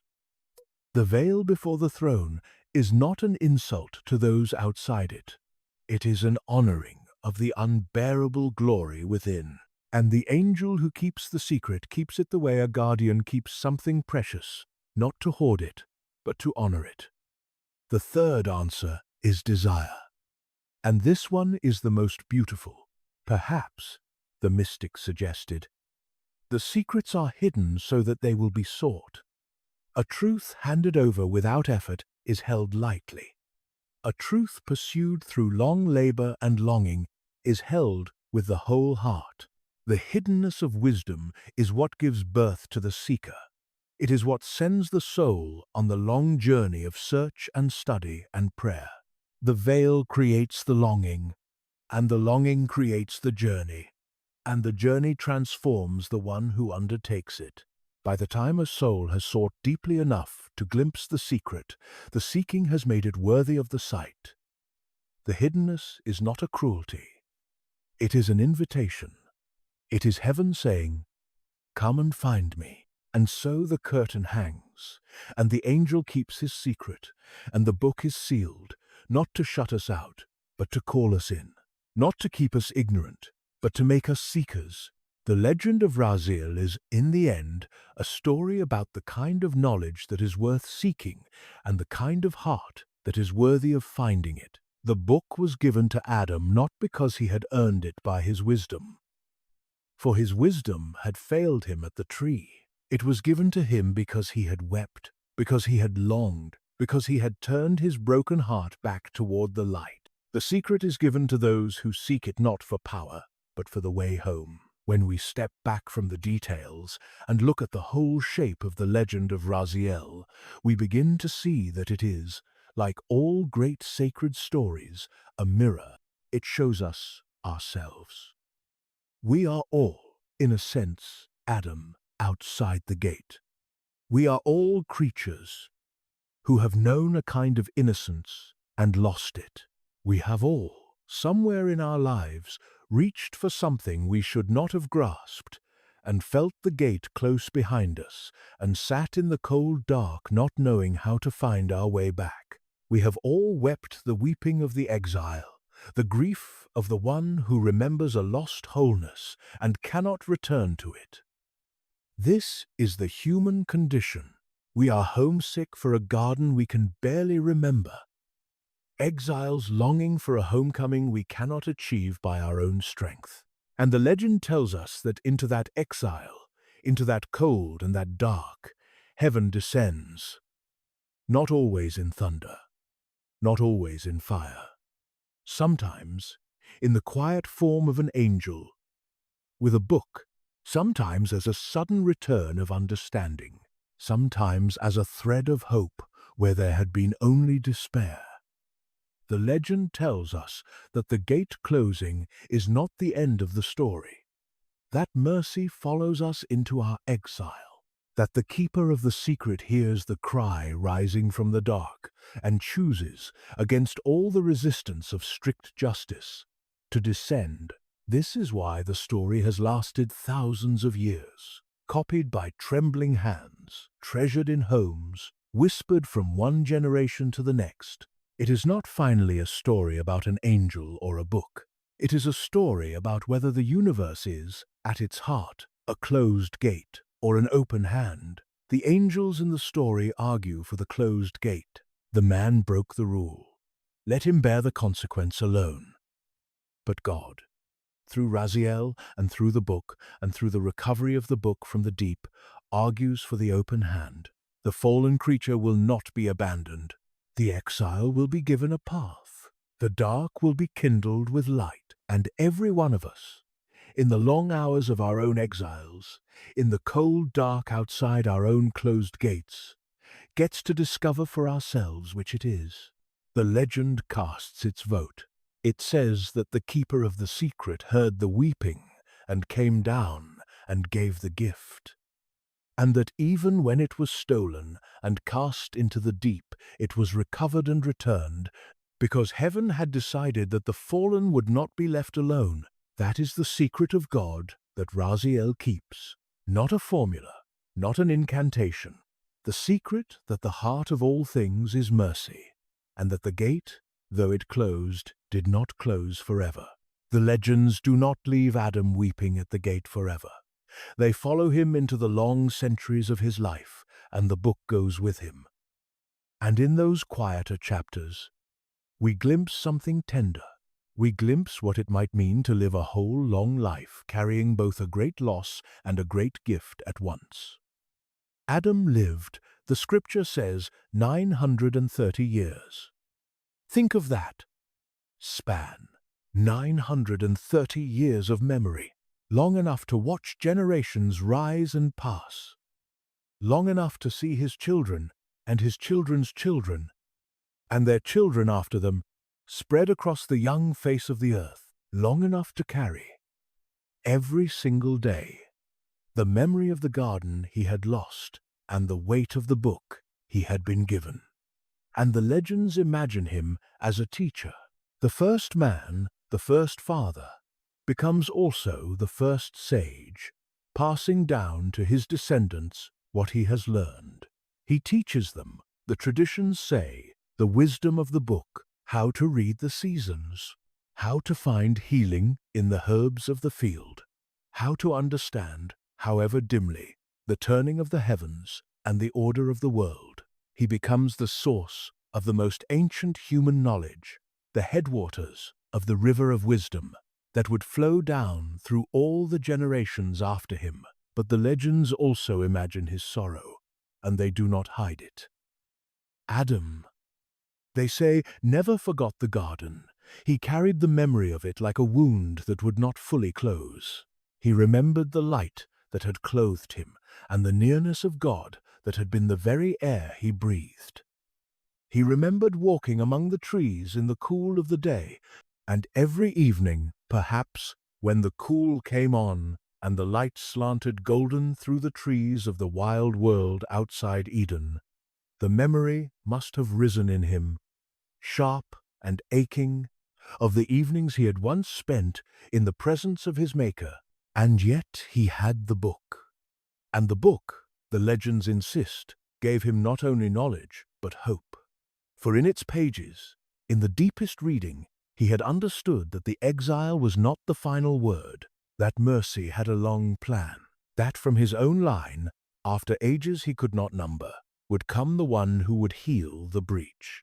And so Adam carried his sorrow and his hope together, the loss and the gift, the closed gate and the open hand, for 930 years, and then the first man came to the first death. The legends tell this moment with great gentleness.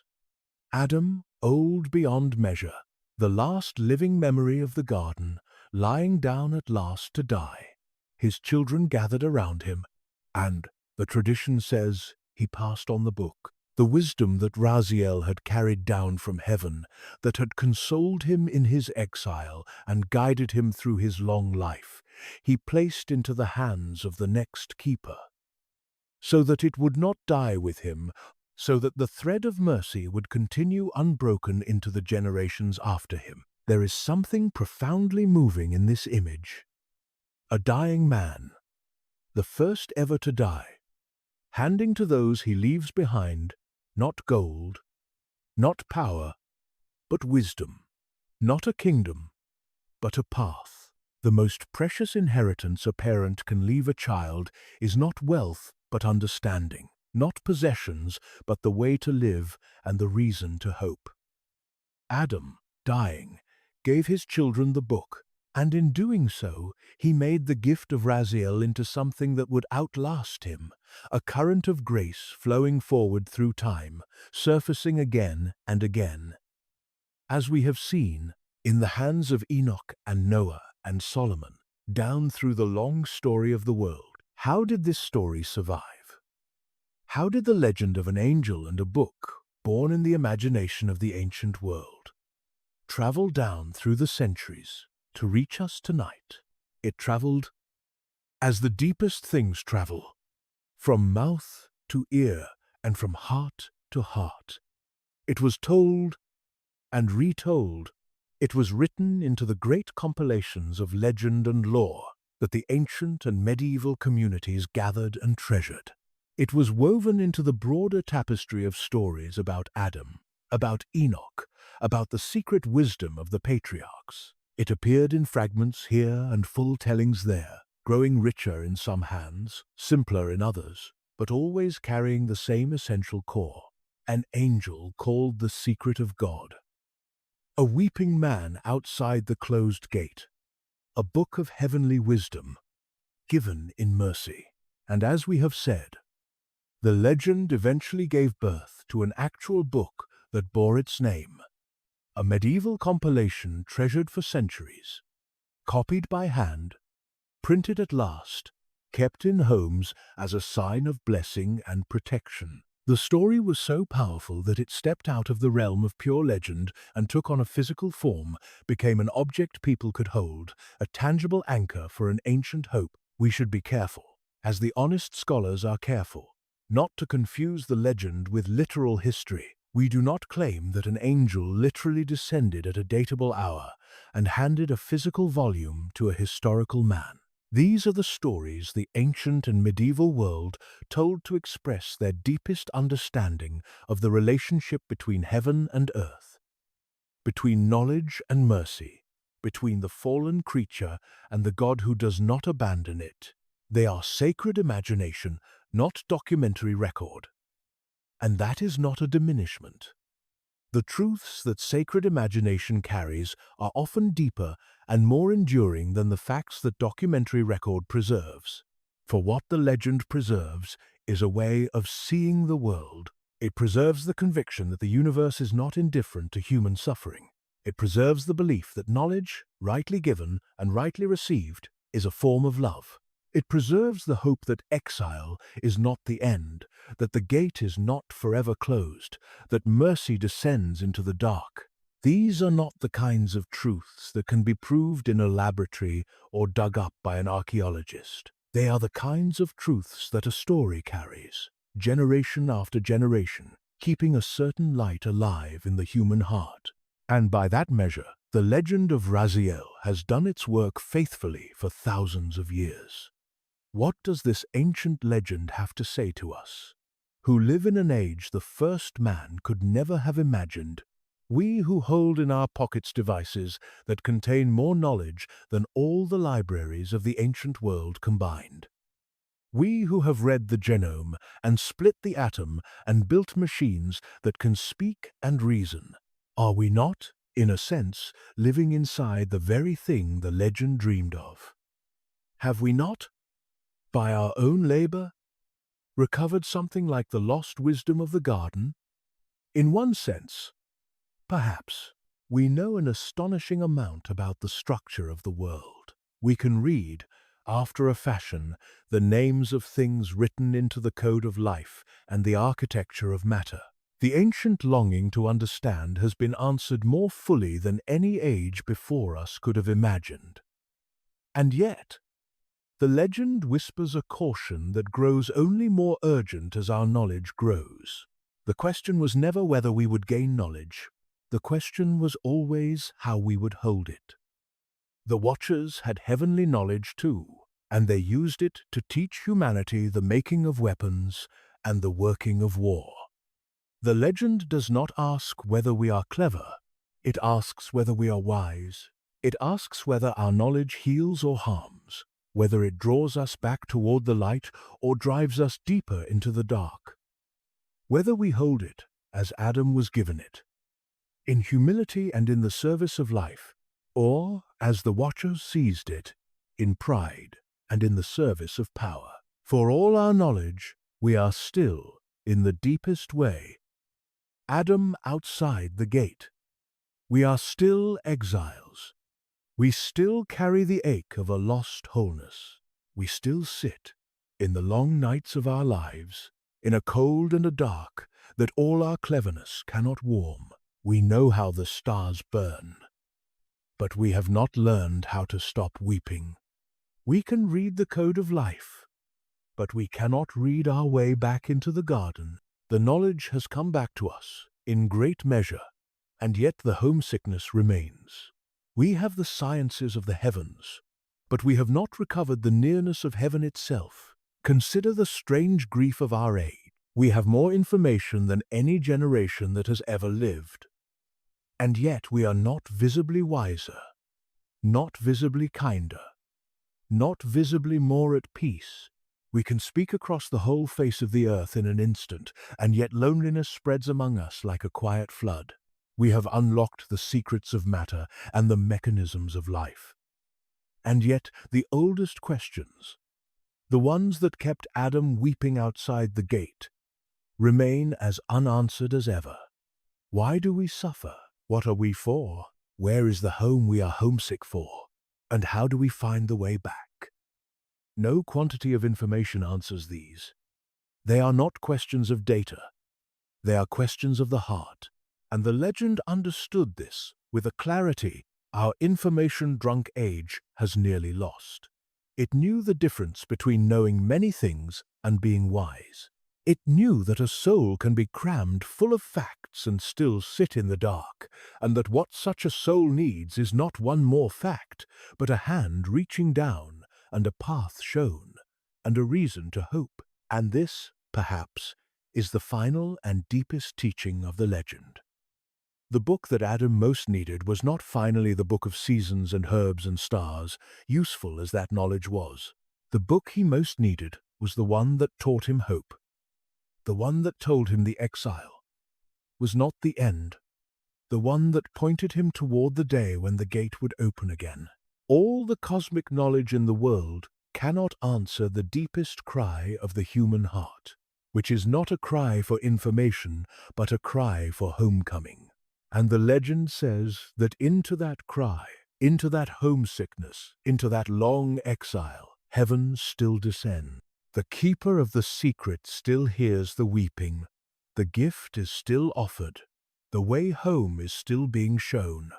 We are not, in the end, so different from the man who sat in the dirt outside the gate. We too have known and lost. We too sit in the dark with our cleverness and our sorrow. And the legend tells us that we too are heard, that the silence of the heavens after the thunder of our griefs is not finally empty, that somewhere beyond the seven heavens, at the curtain where the secret is kept, our weeping rises and is heard, and that the heart of all things still bends down toward the dust, still descends, still gives, still calls us home. Let us linger before we begin our slow descent towards stillness on the world that Raziel inhabited. For the ancient imagination did not picture heaven as a vague brightness. It pictured an architecture, vast and intricate and alive, and the keeper of the secret moved through it as a creature moves through its native country. To understand the gift, it helps to understand the home he left to give it. At the summit, the throne, the mystics described it in images that strain against the limits of language, for they were trying to speak of something no eye had seen. A throne of sapphire, blazing, wheels of fire within wheels of fire, a radiance that was not like the light of the sun, for the sun is a created thing, and this was older, the light from which all other light was kindled. Around it, the highest angels in their unceasing worship, the seraphim crying holy, the sound of their voices rolling out across the heavens like the sound of many waters, like the sound of a great host, a music so pure that the lower worlds cannot hear it without trembling. And the chambers. The ancient cosmology imagined heaven as full of storehouses and chambers, each holding some aspect of the created order. There were chambers, they said, where the snow was kept, and chambers for the hail, and chambers for the rain, and chambers for the winds. There were storehouses of blessing and storehouses of the rewards prepared for the righteous. There were halls where the souls not yet born waited for their turn to descend into the world, and halls where the souls of the departed faithful rested in peace. The whole vast machinery of providence, imagined as a great house of many rooms, each one tended by its appointed angels, each one part of the unimaginable order by which the cosmos is governed. And through all of this moved the angels, in their countless ranks and their countless purposes. The ancient texts loved to multiply them, thousands upon thousands, 10,000 times 10,000, a host beyond counting, each with its station, each with its song, the whole of heaven a single living symphony of worship and service, every voice in its place, every part serving the whole. And in the midst of it, near the very summit, at the final curtain, stood the one who kept the secret. Imagine the silence around him, even amid the music, for the keeper of the secret holds a stillness at his center that the worship cannot quite reach. He listens to what passes behind the veil. He records what he hears. And he says nothing. While the seraphim cry holy, and the host sings, and the wheels of fire turn, he stands quiet, holding the weight of the deepest things, the things not yet spoken, the things sealed in the keeping of God. This was his home, this unbearable brightness, this living architecture, this symphony of worship at the summit of all things. And he left it, not forever, but for a time. He turned from the throne and the curtain and the music, and he carried a portion of the secret down through the descending rooms of the great house of heaven, down past the chambers of snow and rain, down past the halls of waiting souls, down through the heaven of the visible sky where the stars are hung, down into the cold air of the broken world, to a man sitting in the dirt. Imagine the contrast he carried within himself as he descended. Behind him, the music of 10,000 times 10,000 voices, the crying of the seraphim, the turning of the wheels of fire, a brightness no eye could bear. Before him, growing nearer with every moment of the descent, a single small sound rising from the dark, the sound of one creature weeping alone, the whole symphony of heaven behind, and one broken voice ahead. And the keeper of the secret carried the wisdom of the throne down out of the music and into the silence, down out of the brightness and into the dark, down out of the company of the host and into the loneliness of a single grieving soul. He did not bring the man up into the music. He brought the music down to the man. He did not summon Adam to the brightness. He carried a portion of the brightness down into Adam's dark. That is the direction mercy always moves, not upward, demanding that the broken climb to reach it, but downward, descending to where the broken already are. Hold the distance of that in your mind, from the curtain at the summit to the dirt outside the gate, from the unbearable light to the cold dark, from the symphony of the host to the silence of a single weeping voice. That is the distance mercy was willing to cross. That is how far down the keeper of the secret was willing to come. There is one more contrast the legend invites us to make, and it is perhaps the most illuminating of all. For Raziel is not the only great angel whose story turns upon the question of descent. The tradition remembers others who left the heights, and the difference between them and Raziel reveals the deepest meaning of his act. Consider the most famous fall of all, the morning star, the angel of surpassing beauty and surpassing pride, who stood, the legends say, very near the throne, blazing with a glory that outshone whole galaxies, and who looked upon that glory and was not content. Who said in his heart, "Why should I serve when I could rule? Why should I bow when I could stand above all?" And whose pride became rebellion, and whose rebellion became war in heaven, and who was cast down, not by his own choosing, but by the justice of heaven, hurled from the heights to the depths, his light turned to darkness, his beauty to horror, his joy to endless rage. That is one kind of descent, the fall of pride. The angel who descended because he reached for what was not his, who grasped at a throne above his station, who wanted to be the source rather than to serve the source. He did not choose to come down. He was cast down. His descent was a judgment, and at the bottom of it, lay only ruin. Consider another descent.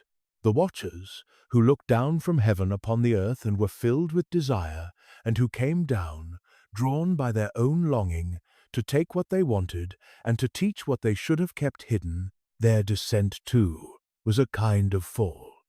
A falling toward appetite, toward possession, toward the corruption of what should have remained pure.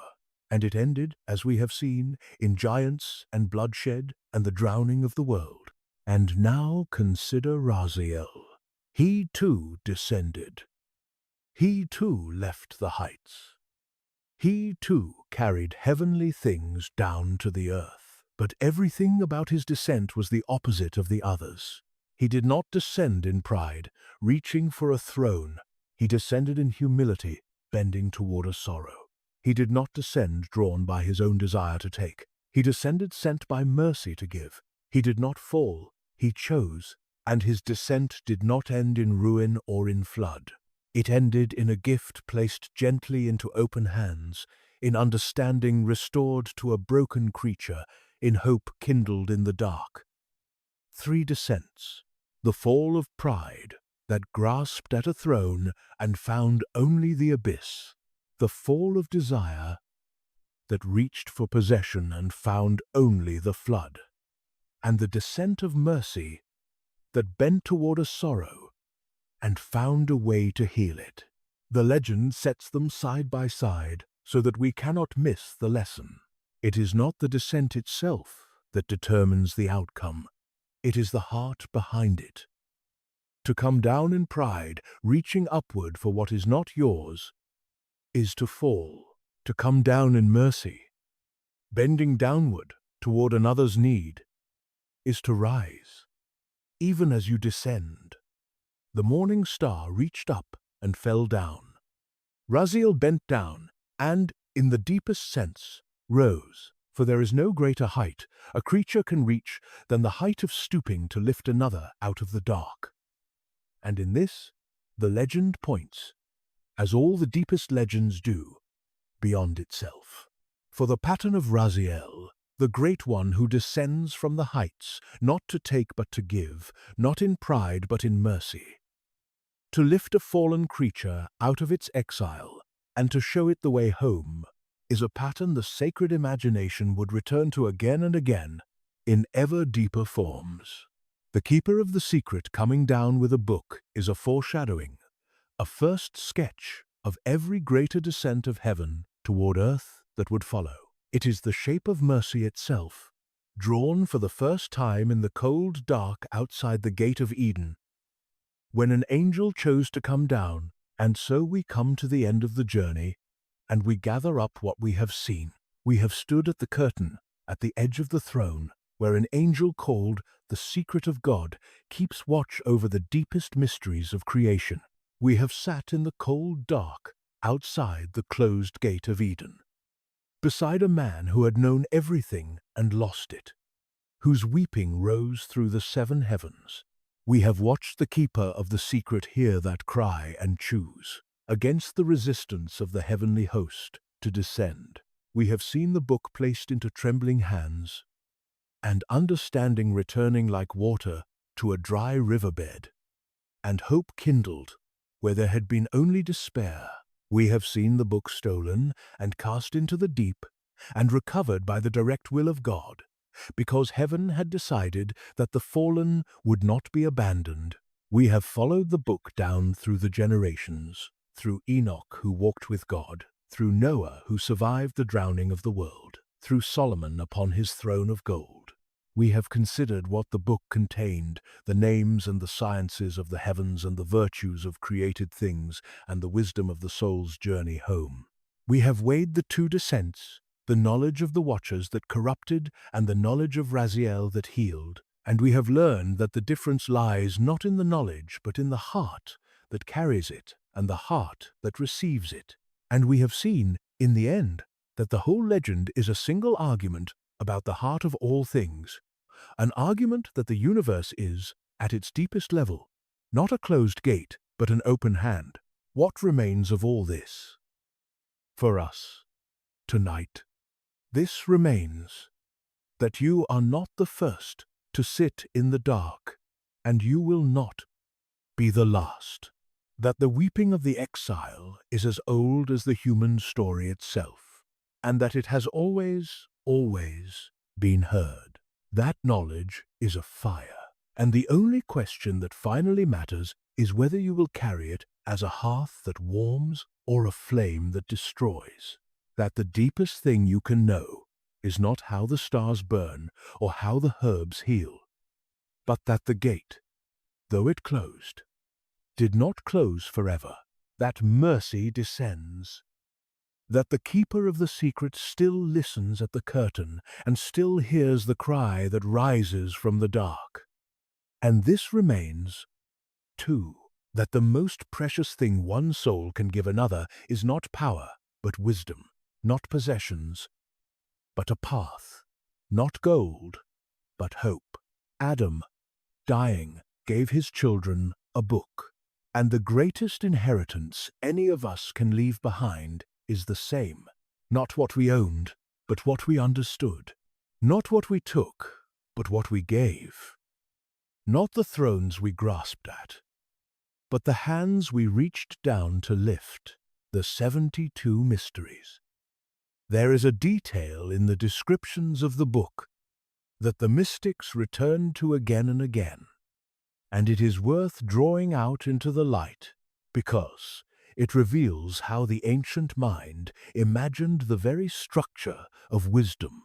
They spoke of 72 kinds of wisdom, 72 branches of knowledge, woven through the pages of the book, each one a doorway into a different chamber of understanding. The number was not arbitrary. In the mystical tradition, 72 carried a deep resonance.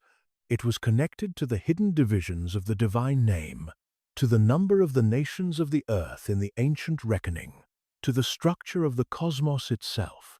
72 was a number of completeness, of the fullness of a thing in all its parts. And to say that the book held 72 kinds of wisdom was to say that it held wisdom complete, wisdom entire, wisdom lacking nothing.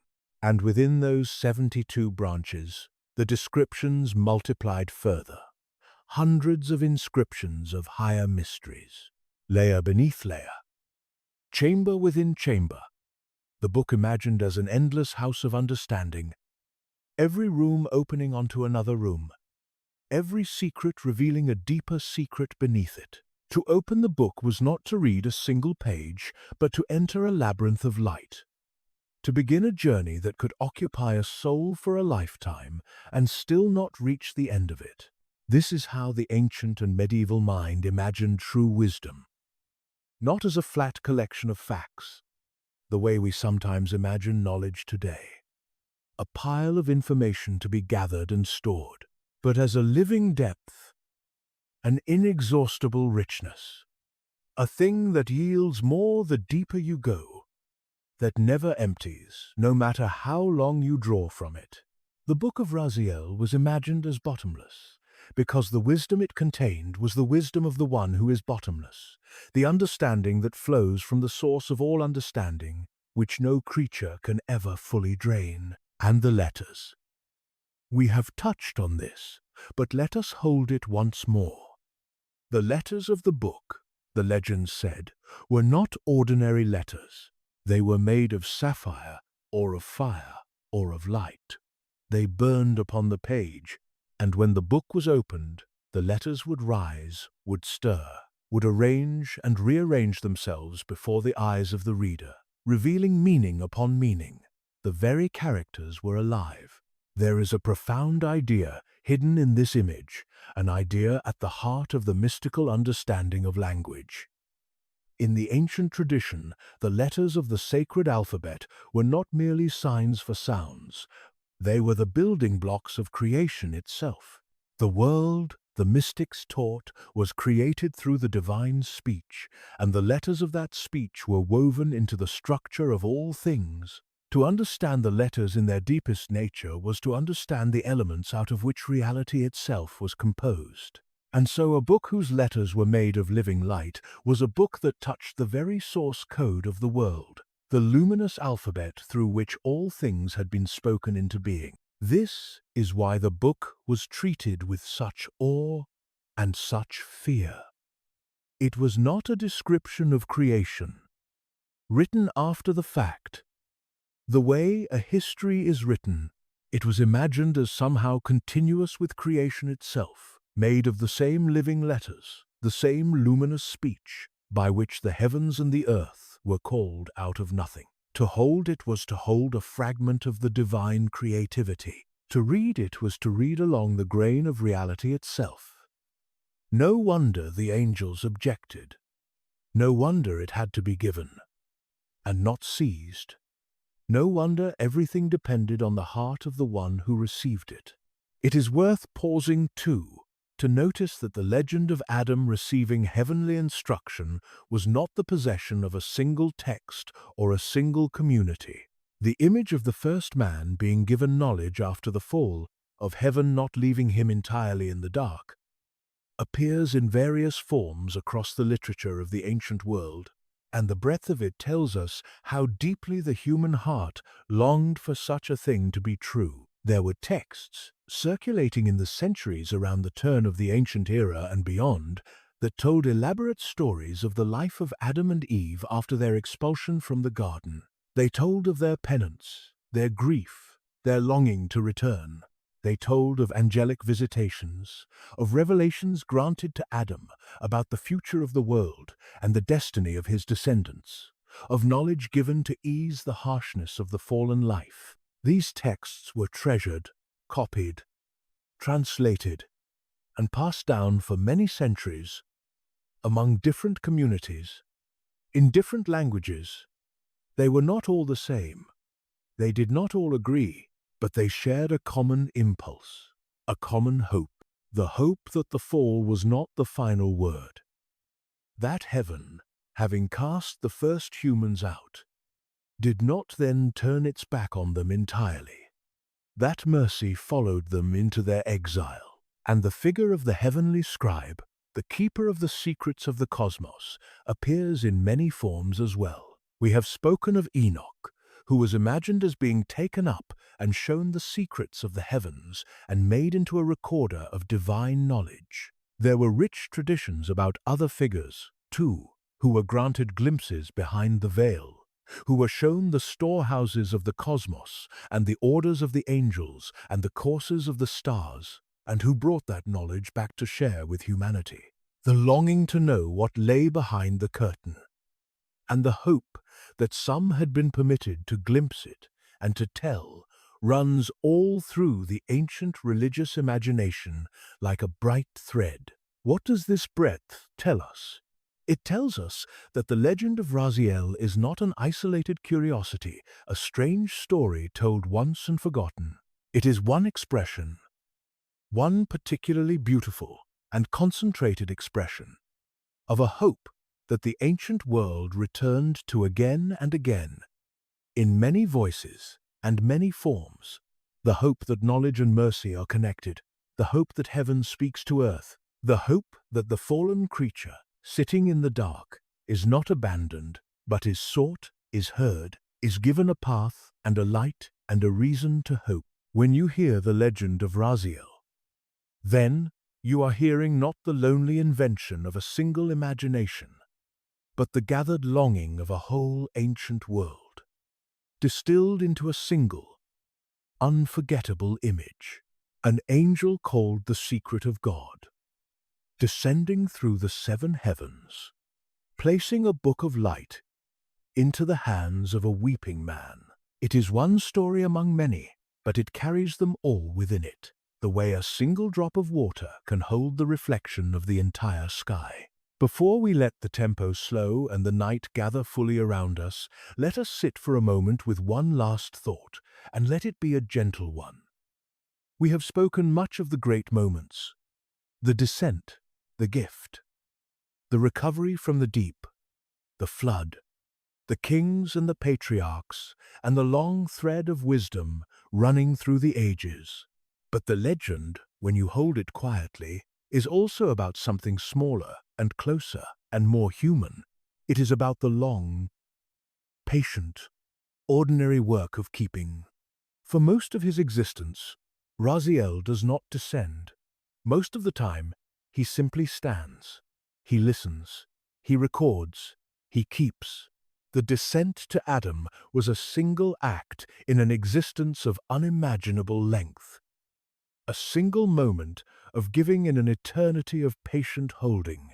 And there is a kind of faithfulness in that holding that we should not pass by too quickly. To keep something precious, century after century, without grasping it for yourself, without using it for your own glory, simply holding it in trust until the moment comes to give it away. That, too, is a kind of love, perhaps the quieter, deeper kind. We are all keepers of something. A memory, a wisdom passed to us by those who came before, a truth we have learned through suffering, a hope we carry through the dark.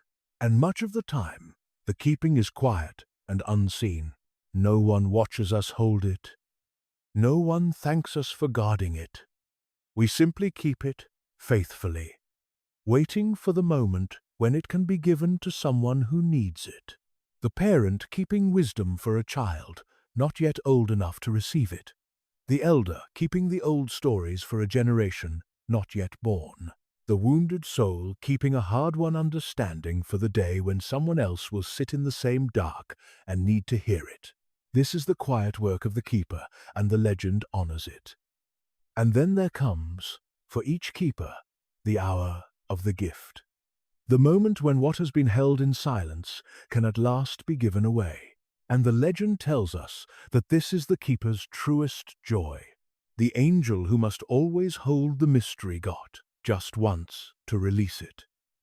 To watch understanding dawn in another's eyes. To be not the guardian of a closed door, but the bearer of an open gift. And in that giving, the long silence of the keeping found its meaning. Everything held was held for the sake of that one moment of giving. Every year of quiet guarding was a year of preparing the gift. So if you are keeping something tonight, in the quiet of your own heart, some wisdom, some hope, some hard-won truth that no one else can see, take comfort from the keeper of the secret. The keeping is not wasted. The holding is not in vain. There will come an hour, perhaps when you least expect it, when what you have guarded so faithfully in the dark can be given to someone who sits in a dark of their own. And in that giving, the long silence of your keeping will find its meaning. The way the long silence of the angel found its meaning in a single descent to a single weeping man. So very long ago, and now the night gathers, and the tempo slows, and it is time to let the story settle into stillness. The way the world settles into evening, the way the light slants golden and then fades, the way the cool comes on and the first stars appear. Let us return, one final time, to the man outside the gate. But let us return now, not to his weeping, but to his rest. For there came a night after the gift, when Adam lay down to sleep in the wilderness, the book beside him, and for the first time since the gate had closed, he was not afraid. He had understanding now. He had a path. He had hope. And as he lay there, looking up at the stars, he could once again read. The same stars that had seemed so cold and meaningless in his despair now spoke to him again, quietly, of the order of the heavens and the faithfulness of the one who had set them in their courses. The lights that had been scattered and silent were lights again, lamps in the ceiling of the world, set there by a hand that had not, after all, abandoned him. He understood now that the gate behind him, though closed, was not the end of the story, that mercy had descended into his exile, that the keeper of the secret had heard him in the dark, and with that understanding settling over him like a warm and quiet blanket, the first man closed his eyes and slept. And so may you. For the same stars are above you tonight. The same order holds them in their courses. The same faithfulness keeps the world turning while you rest.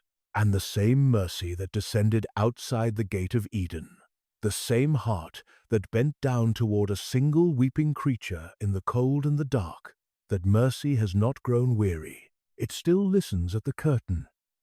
It still hears the cries that rise from the dark places of the earth. It still descends. Whatever gate has closed behind you, whatever wisdom you have lost, whatever exile you are living through tonight, remember the keeper of the secret. Remember that the silence of the heavens after the thunder of your griefs is not finally empty. Remember that you, too, are heard, that the heart of all things still bends toward the dust, that the gate, though it closed, did not close forever. Let the weight of the day fall away now, the way Adam let his weeping fall away when the book was placed in his hands. Let the worries that have gathered around you grow quiet, the way the wilderness grew quiet around the sleeping man. Let your breathing slow. Let your shoulders ease. Let the long day release its grip. The stars are keeping their courses without your effort. The world is turning without your watching. The deep order of things holds, whether you are awake to see it or not. And somewhere far above the seven heavens, at the curtain where the secret is kept, the keeper still stands his quiet watch, holding the deepest mystery of all. The mystery you do not need to solve tonight, the mystery you can simply rest within. That the universe is not a closed gate.